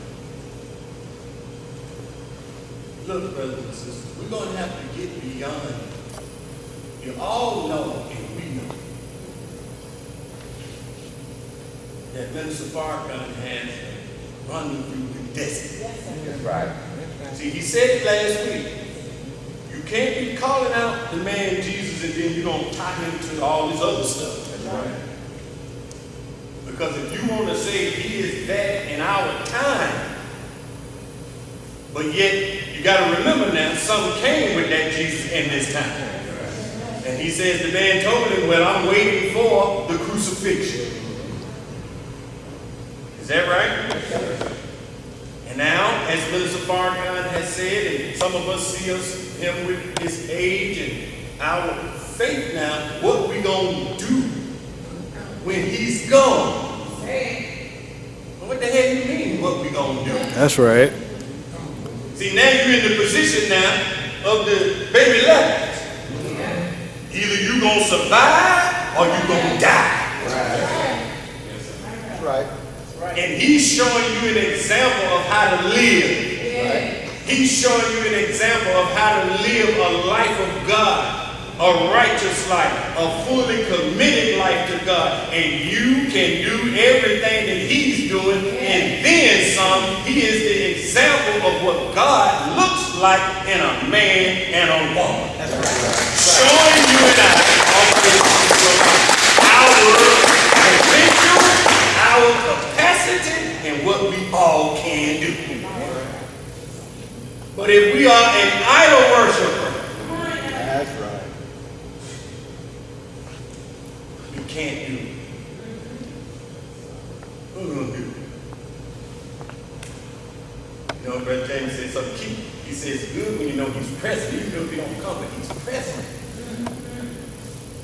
And think of that comfort us, that you know he's still physically present.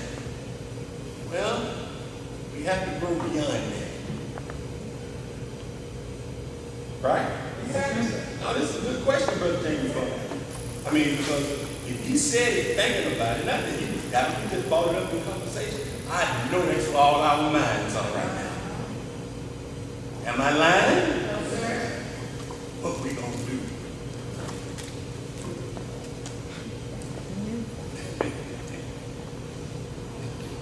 Well, if he is the example of that, Listen to what he told Brother Gilly, Brother Abdul Hakim. He said, I'm in London, and you there, I'm there. That's right. That's a powerful statement. Yes, it is. As long as you are there, I am there. That's right. Because as the messenger told him about the followers, he said, they're your followers. He said, they're yours if you are mine. So if we are Farrakhan, then as Brother Demetrius said, we are Farrakhan. So no matter, he can go, but when you see me, you see him. That's right. Do you hear me? Yes, sir. People tell me, it's scary to me. My wife said to me, now this woman lived with me, been knowing me 40 years. And she said, boy, sometimes I listen. She said, you sound exactly like minister. Look like me. She said, I can hear your voice pattern, his voice pattern come out of you. And she said, what brother just said, and she said, sometimes in synopsis, when you get in that spirit, you look like him. I said, I ain't got no hair.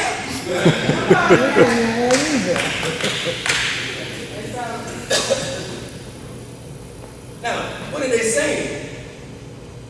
Mr. Rockman used to tell me, he said, Darryl, he said, boy, he said, you got so much of the teachings in you, your mouth dripped with the teaching of the honorable Elijah.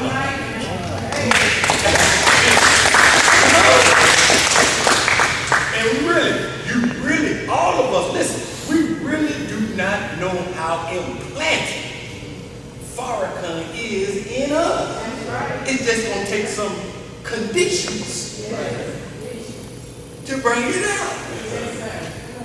Because he like Mother Leopard. As long as you go kill the animal, I ain't got to do it. Why? But now when you got to go do it, now you see all of these hidden powers that you had in you come out.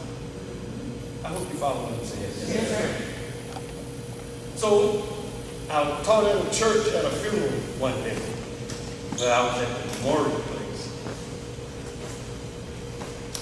And here was a man, one of the believers up there had never taught. He listened to the minister. Listened to him on the DVD, listened to him on YouTube. And the Christians call this communion. Now y'all looking like you boys, man.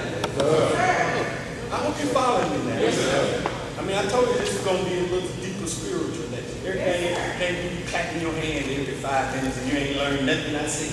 Yes, And the minister told us, he said, sometimes y'all do too much evangelism, instead of, you have to do some practical teaching. That's right. We already know how good Elijah is. We already know how good Farrakhan is. We already know how good any of these prophets are. But what we got to get us to see is how good we are. So if we can show me how I can be good like them. Everybody all right? Yes, sir. All right. Let me make a few more points. Now, what did that point? Let's see who listening. The saints and one is the spirit. Yeah, I got that. Yeah, I said something. You were listening. I forgot this point. I was going to get it. Where did it come in? But however, yeah, that's part of how to be like them. But I was just saying that as a side point. But anyway, we'll get back to it. So this is why we now, let me read this to you.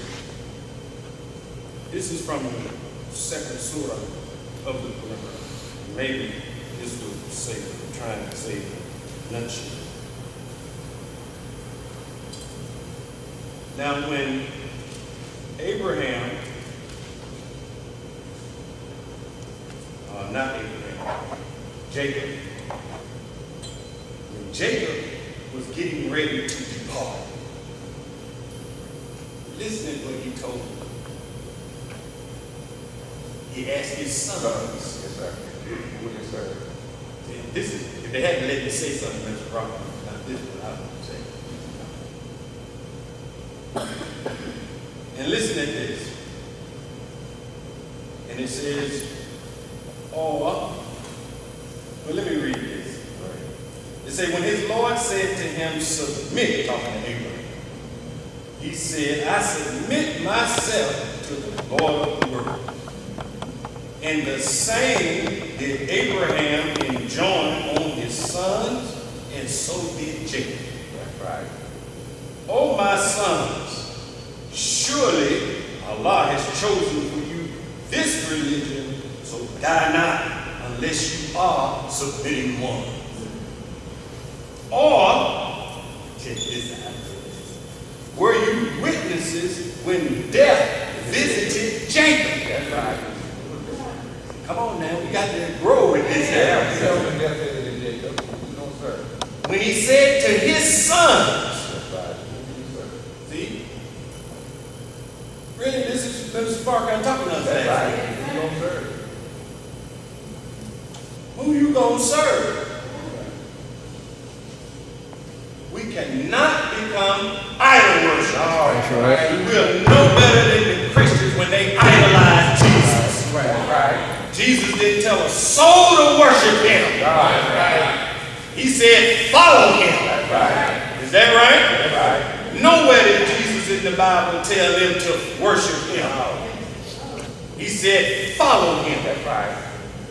Is that right? Yes, sir. When you look at the movie Shaka Zulu, when that white man was trying to teach Shaka about the Bible, he said, okay. He said, if that man Jesus was God, why he couldn't put himself down on the cross? So even Jesus was crying out. That's right. If Jesus was God, why was he crying out, my God, why hast thou forsaken me? And throughout the Bible, Jesus is talking about he was sent. How can he be the Father and send himself? He would have said, well, I came myself. I sent myself. He said, I am sent. So Jesus was relying on a power higher than him. So even though he was exercising God's power, he was still not worthy to worship, because the physical body of Jesus at some point was going to die.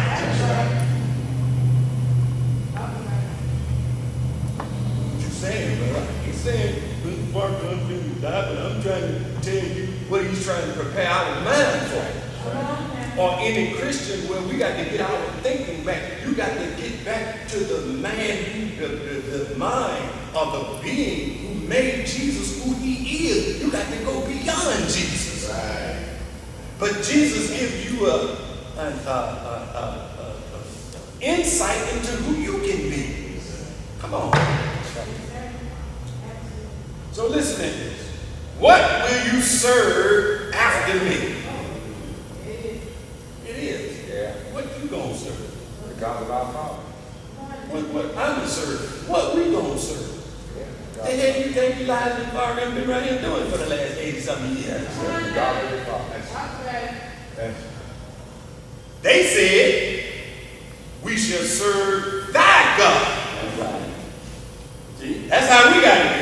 Yes, sir. Yes, sir. And the God of thy fathers, That's right. meaning the God who took care of all of them before us. That's right. Abraham and Ishmael and Isaac. That's right. One God only. That's right. And to him do we submit. That's right. What is that? And listen to this. I like this part. See, this is what we got to come to. Good there. Those are people that have passed away. That's right. For them is what they earn. And for you, what you earn. And you will not be asked what they did. That's right. In other words, as my daddy used to tell me, you either got the boo-boo or get up off the That's stool. right. That's right. That's the way to get off. That's right. What you need, don't say me to that. Yes, sir. We have to learn now, as he asked his sons and they had to answer. We now have to serve thy God, the God that you prayed to, That's right. the God that you relied on. Then now we got to come back to this question. Now we got to stop feigning submission and we got to fully submit. If we want that power and that protection and and he showed us he could do it in you, he'll do it for us. That's right. You are just the lead man. You are just the lead example. Then this way people don't think we're worshiping Minister Farrakhan. We are worshiping God, but we got to get familiar with the God who's backing him. That's right. Come on. That's right. And learn how to serve and be in submission to that God. According to the way that the Honorable Elijah Muhammad trained us to. That's right. Not according to our own understanding of God. So Minister Farrakhan can climb Mount Everest of this world is because he followed the footsteps of his messenger before him. And we all can climb the Mount Everest of this world, but we got to stay in the path of the two that went before us. That's right. Who relied on that God, and we got to rely on that God. So even though if they are present and not present among us, they are present in us because we're depending on what they taught and our connection now to that God personally. You know what I'm saying?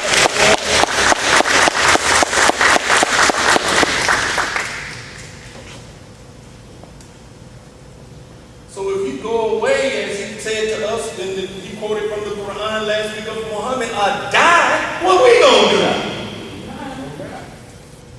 We're gonna turn back on our heels now? Right.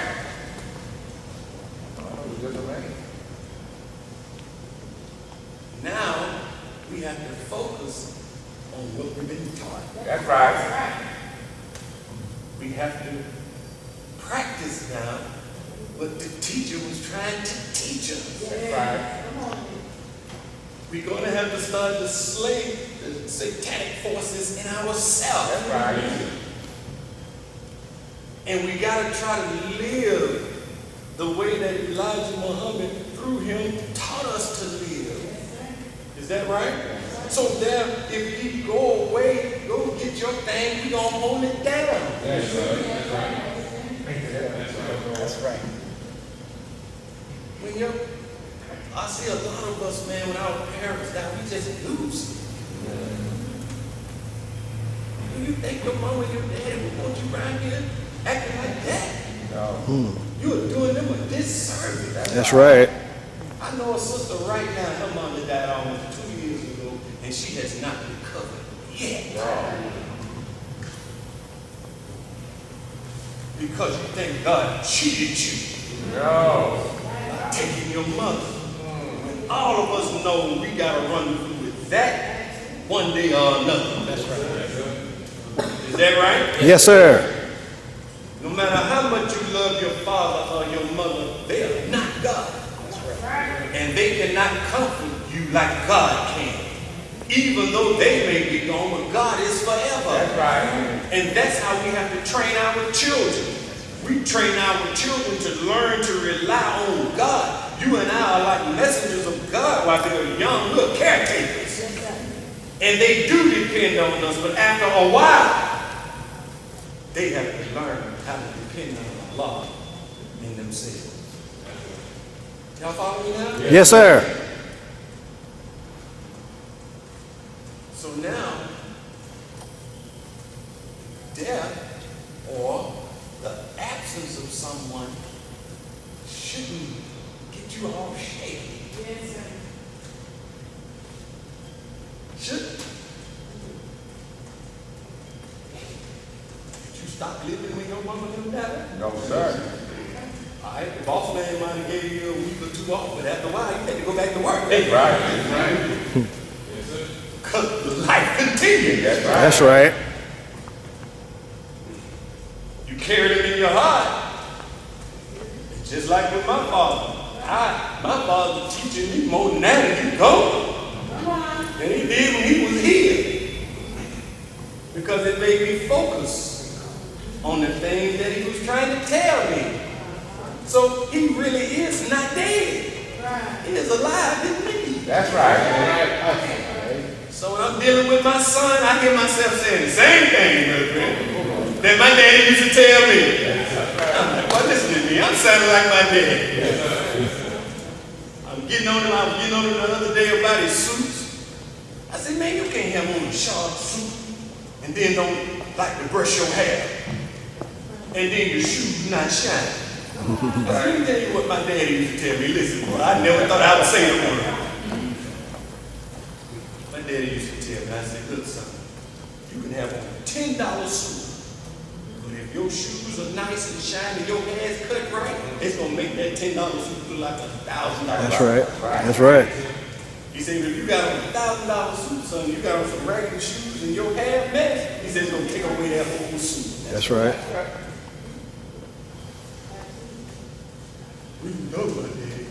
Keep your shoes shining, boy. Keep your damn hair brushed. That's right. How you gonna go to the mosque and go tie your hair all that? But that's my daddy living through me. I thought he was crazy. He was trying to teach me that lesson. And now I hear myself teaching my son that same valuable lesson. So he's being touched by his grandfather through me. You know, his grandfather is not present. But his grandfather is present. That's right. Y'all follow this? Yes, sir.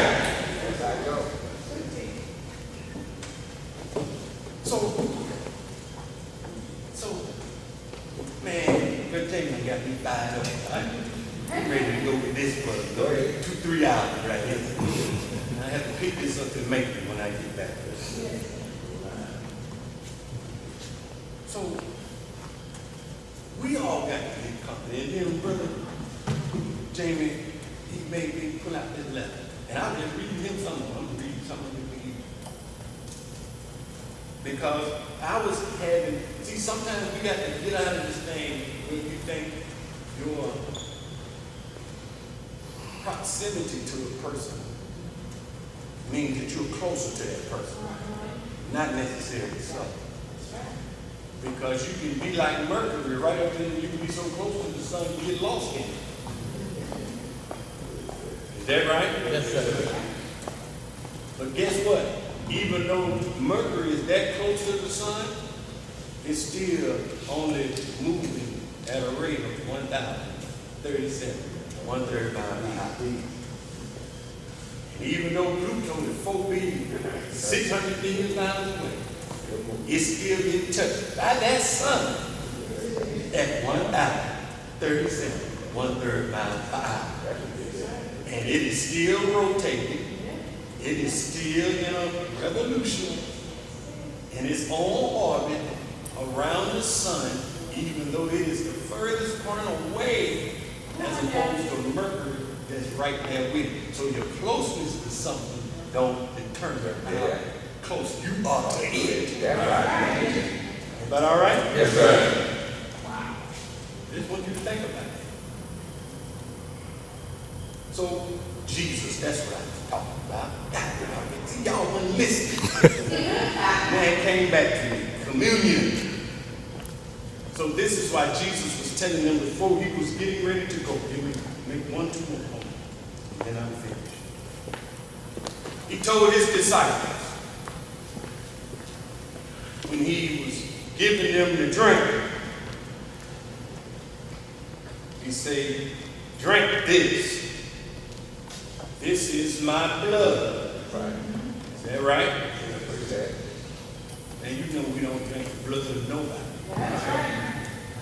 And that don't mean you're going to put some MD 2020 in that thing either. But the symbolic that the Christians do at the first of the Sunday of the month with communion with Jesus when they put the grape juice in the bread, that's a ritual, but it was a ritual to teach them a lesson. Right. And he broke them off bread, eat of it. All right? Yeah. And drink this wine. And then when you do these things, you'll have communion with me. Well, what if he gave each one of them, they were affected by his teaching. And then the wine now, the minister Farrakhan teaches us, this means living the life. As blood is the life force of the human body. In the spiritual realm, now we got to live the life. He was telling his disciples, now you got to live the life that I did. See, and just before Jesus departed, you saw him, he was washing his disciples' feet. Why was he doing that? Got some dirty feet. That was a sign. And this is a sign for all of us. Look, man, we got to clean up our paths. We got to wash the feet in the path. We got to stay in the path of righteousness. And we got to stop here a little bit, Satan a little bit, here a little bit, probably a little more with Satan, come over here a little bit, then I'll walk a little bit more with Satan, then that beat come up. No, we got to bring them feet right here. And we have to stay in that path. And he told them, when you do these things, this is in remembrance of me, and you will have communion. Well, what are you saying? I'll be with you forever that way. Meaning how? If we live the life that Allah has blessed Minister Farrakhan to live as a righteous man, and then feed on his words now. You ain't got him to teach you now. How you gonna get fired up now? See, we got to grow to the point, brothers and sisters. You don't need to come to, you got to come to a mosque or study, because somebody has to feed you now. But however, you have to learn how to feed yourself. You have to learn how to, my spirits are down. Most of us who have spirits down, if I check your prayer life, ask you how many times a day you pray, I'll point to you why your spirit is down. Because you're not being energized through a connection with your God, because you're lazy in your prayer. So you're thirsty with water. So why? Because you won't drink. So listen to what the minister told us at the dinner table in 1997. He says, I went to the doctor, and the doctor said that he looked in my eyes with that little light they had, and he said 5 of my systems were shutting down. He said, I had worked myself so hard. This was back in 1997. He said, I had worked myself so hard that 5 of my systems were starting to shut down. He named them his muscular system, his nervous system, his skeletal system, his cardiovascular system, and his respiratory system. They were starting to shut down because he had worked himself almost to death. And he said, as the doctor was telling him that, he was asking himself in his mind, I wonder what my 5 systems shutting down have to do with my 5 daily prayers. And he said, you know, brothers, bunch of sisters there. He said, when you do not make your 5 daily prayers, your spiritual system starts to shut down. He said, so when you come to the mosque and we're trying to get you to do something, we have to drive you to do it because you're not prayerful. Your spirit is already lethargic. But if you pray, your spirit is already up. So now all we have to do is just mention it and you're on fire because you're already on fire. See, it says the stars of God in the flag of Islam. Well, when you study a star is self-illuminated. That's right. A star is not like the moon. It does not borrow light. That's right. The star is a light in and of itself. That's right. Come on, y'all hear me? Yes, so you can be a star, you can be self-illuminated, but we got to feed ourselves. That's right. Through prayer and through reading the words of God. Sometimes I can pick up the message word, man. I read a page. I be, God, that man teaching. I'm on fire. I'm at the mosque at home. That's right. I don't need nobody from outside of me to strengthen me. I'm strengthening myself through my connection with Allah and His messenger through the words. Come on now. So if I'm doing that, the messenger is there with me as I'm reading. If I'm reading the study guide, Farrakhan is there with me while I'm reading. That's right. I don't need your physical presence, even though that's good, but I got you right here. Yes, sir. So I don't need to see you physically to get my spirit enlivened. Hell, you done already enlivened. Yes, sir. y'all looking at me like I'm speaking a foreign language.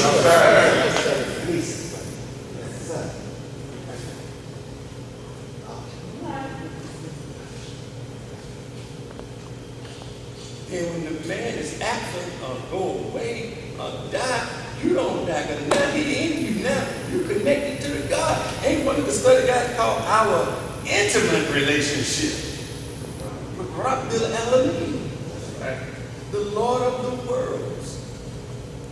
So this is Jesus saying communion. This is how. And he said, I will be with you always.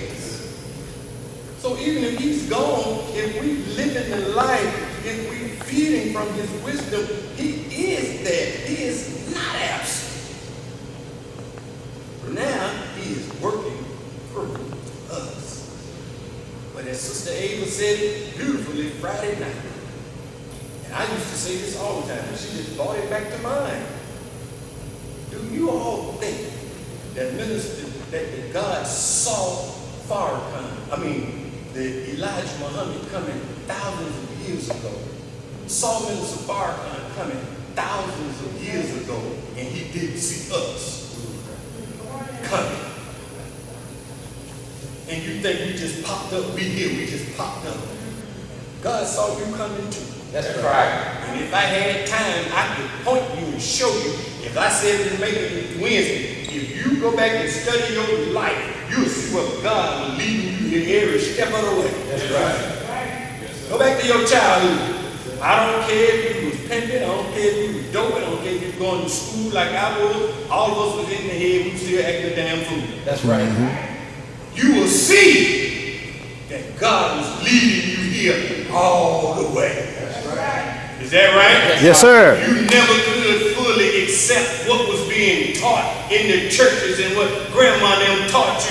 It was something in your nature that was saying, I got it, but something is missing there. That's right. Yes, Come on now, how many of you can bear witness to that? I know I can. Yes, sir. See, but you don't believe that God was looking for you like that. Because you're looking at your faults. You're looking at how we go in and out of sin. But man, God is patient with us. That's right. That's right. Go ahead. Virginia, maybe you pull this out. This letter so old from the middle. Look at the thing falling apart. But I keep it in my supreme wisdom. And when Brother James asked that question, and I really used to get upset about not being able to be around the minister. But as I done kind of grew now, okay, I kind of see this now. And I don't want us to get upset. But look at this.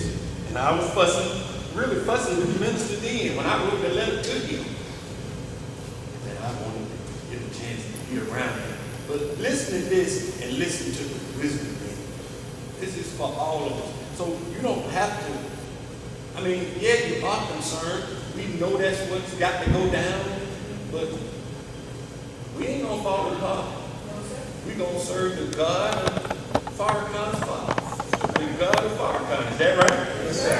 The God of Elijah. That's right. Put that in modern terms. That's right. That's all about. That's the God of our fathers.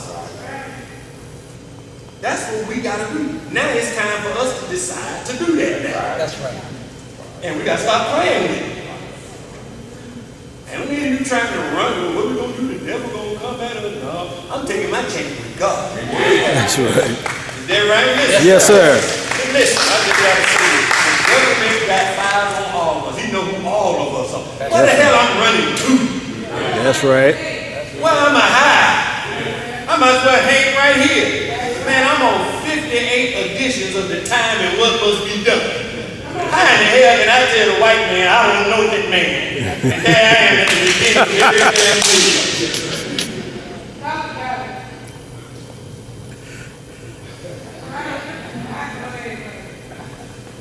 Can't run it high. Where? Oh, that's right. So I might as well hang with God. Let's see where this thing gonna go. That's right. Listen. Either he is or he's not. That's right. I damn sure ain't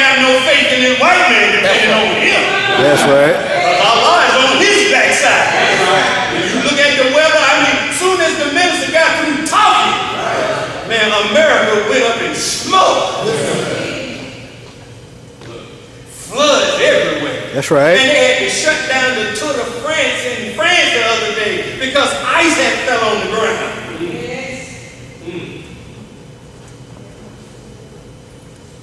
Now, I'm going to read this. I know I'm over time, Brother James. Good. Now listen, I had wrote this letter to the minister because I wanted to be closer in proximity. I'm just fussy. I said, look at boy. When I think about this letter, I said, man, you were crazy, right? But the minister was just so gracious. After he gave me grief, he told me, he said, of course, you're always welcome to call me and see me when possible. He said, the way the Honorable Elijah Muhammad constructed the nation, I saw him physically once a year at Savior's Day and maybe at a minister's meeting. For 9 years of my ministerial growth, I may have been in his presence 12 to 15 times and never a one-on-one meeting. Now, when he put that never a one-on-one meeting, it just realized to me why he put that there. Because I did get a chance to have a one-on-one with him by chance. Now, I ain't gonna say that was by chance, but it happened. I wasn't looking for it, but 30 minutes, me and him, that I'm just not understanding some of the things he said. But look, this is for us, this part. I grew to know my father not by physical contact, but by trying to be a good student of his word and his character. I pray that you will study the many words that I have spoken and written, and learn of my character and the spirit out of which the word and my character evolve, that you may develop as I am developing through the study of the word. I want you to hear this. It is written in the Bible, blessed are they who see and believe, but more blessed are those who have not seen, yet they believe. The greatest of the prophet's followers, particularly Jesus and Muhammad, are those who never saw his face, but have grown to love them and have become one with them through the study of their words and actions. Now, I don't have time to break all that down, but if you heard it, that's deep in itself, isn't it? Yes, sir. So, I thank Allah for using Brother Jamie to give me something to say today. And I still, as I'm talking to you now, the depths of it, man, is starting to come out. I have just finished it and making it, Brother Jamie say, just Facebook Live it, think about it. Because as the minister said that, I know that is a concern. But this is why the God in the Quran, when Jesus got to him, he questioned him. He said, did you teach the people to take you and your mother as a God beside Allah? See? And when you see this, and I don't have time to break it down, but I'm just going to let you, this is in Surah 5. I believe that's where it is. With this conversation with Jesus when he gets to where he's getting to. Yeah.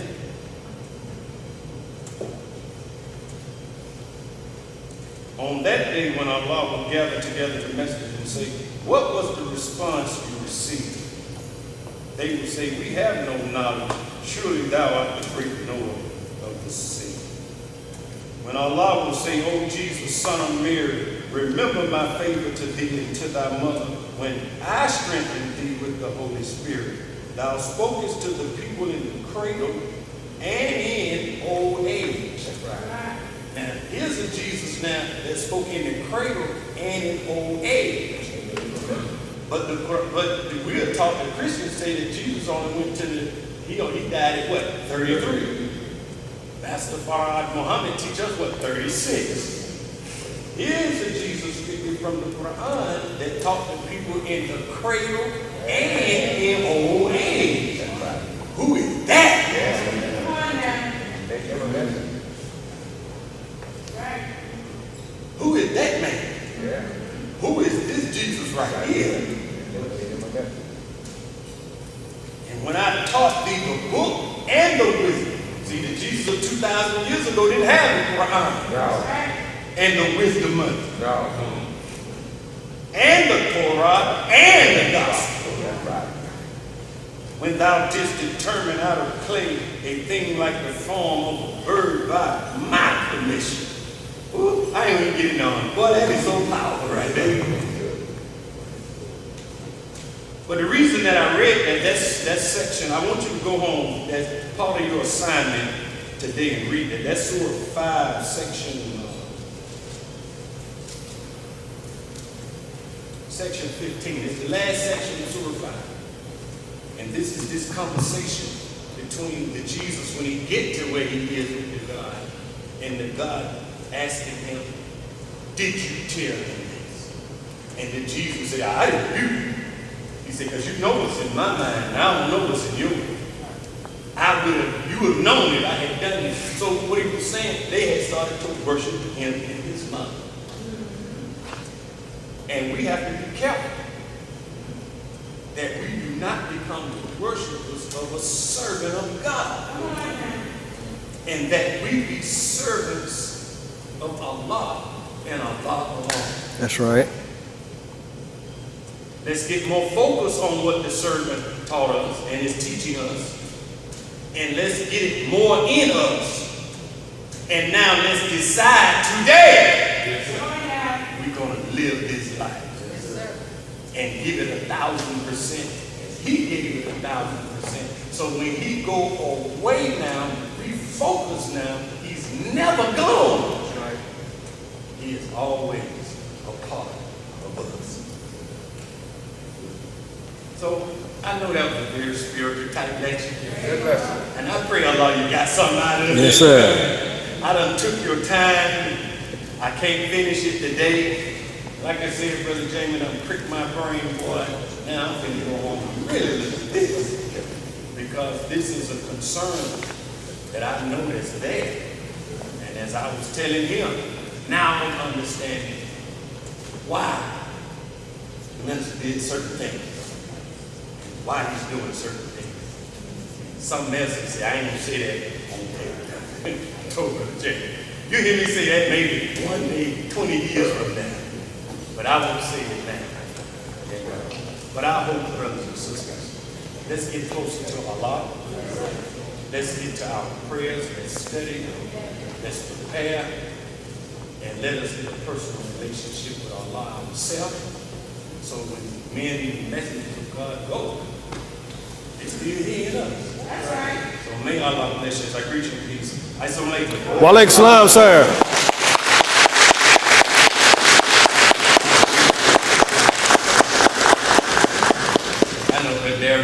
All praise to Allah. Anybody out there first time?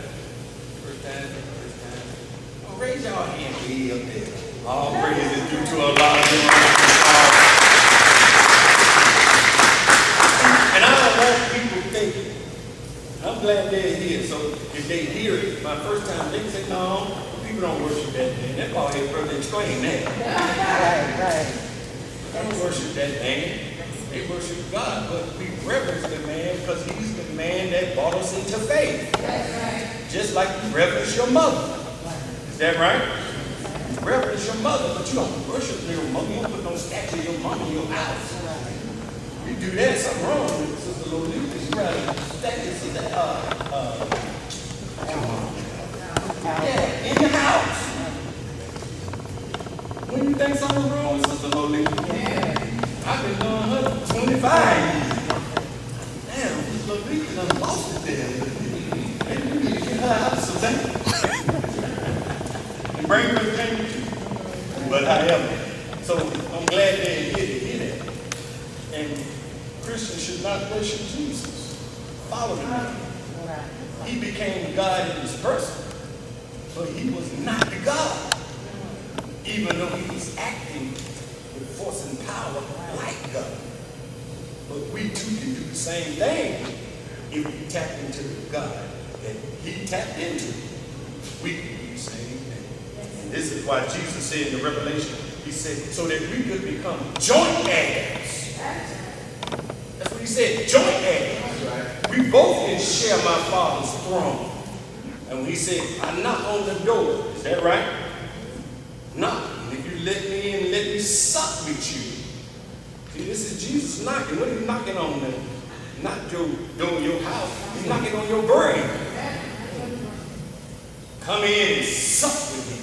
And then we can become joint heirs. Then there in the book of John, I don't know what they like to say. See, God so loved the world that he gave his only begotten son. Yeah, you read that part, but you miss all of the other parts. Where he said that those who believe in him and follow him, they also will become the sons and daughters of God. Damn, why y'all miss that? But you got to believe that's what you can become.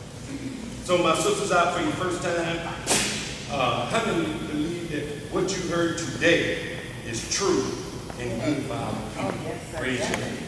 I'm telling you, everybody. I'll pray you for a lot. I said, you said, man, raise your hand. I bet if I said I had $50 up here, if you want it, raise your hand. I ain't gonna make you come up here and do that. But all of us had to be asked this process. Is that right? That's right. Now my last and final question for my beautiful sisters is, how many of you are out for your first time, like what you heard today, would like to learn more about the teachings of the Honorable Elijah Muhammad under the leadership of the Honorable Minister Louis Farrakhan? Raise your hand. You'd like to learn more?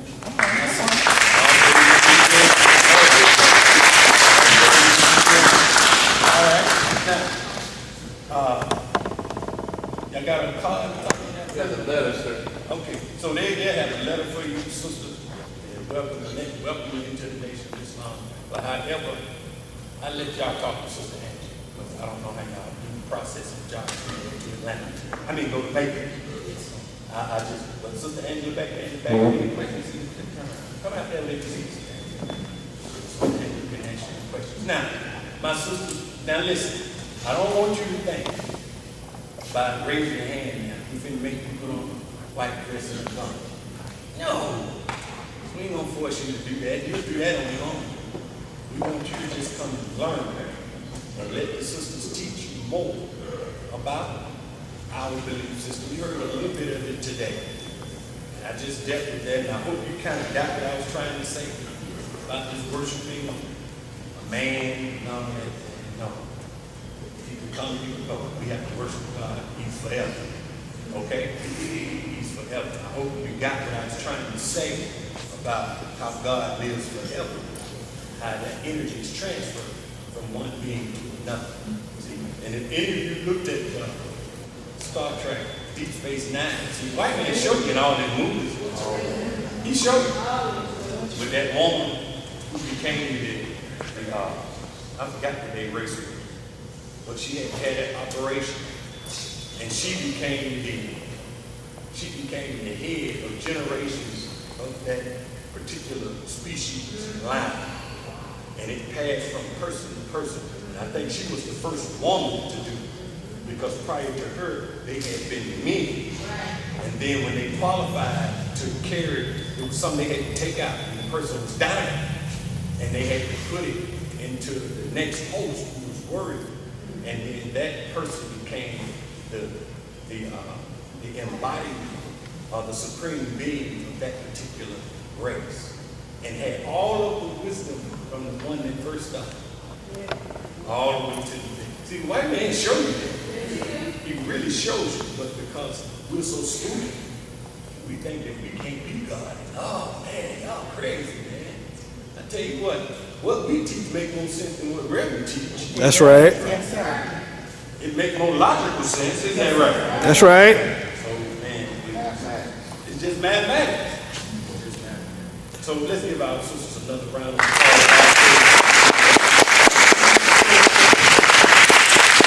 Thank you for having me. Now I'm going to go back in the back and think about why did I teach that lecture?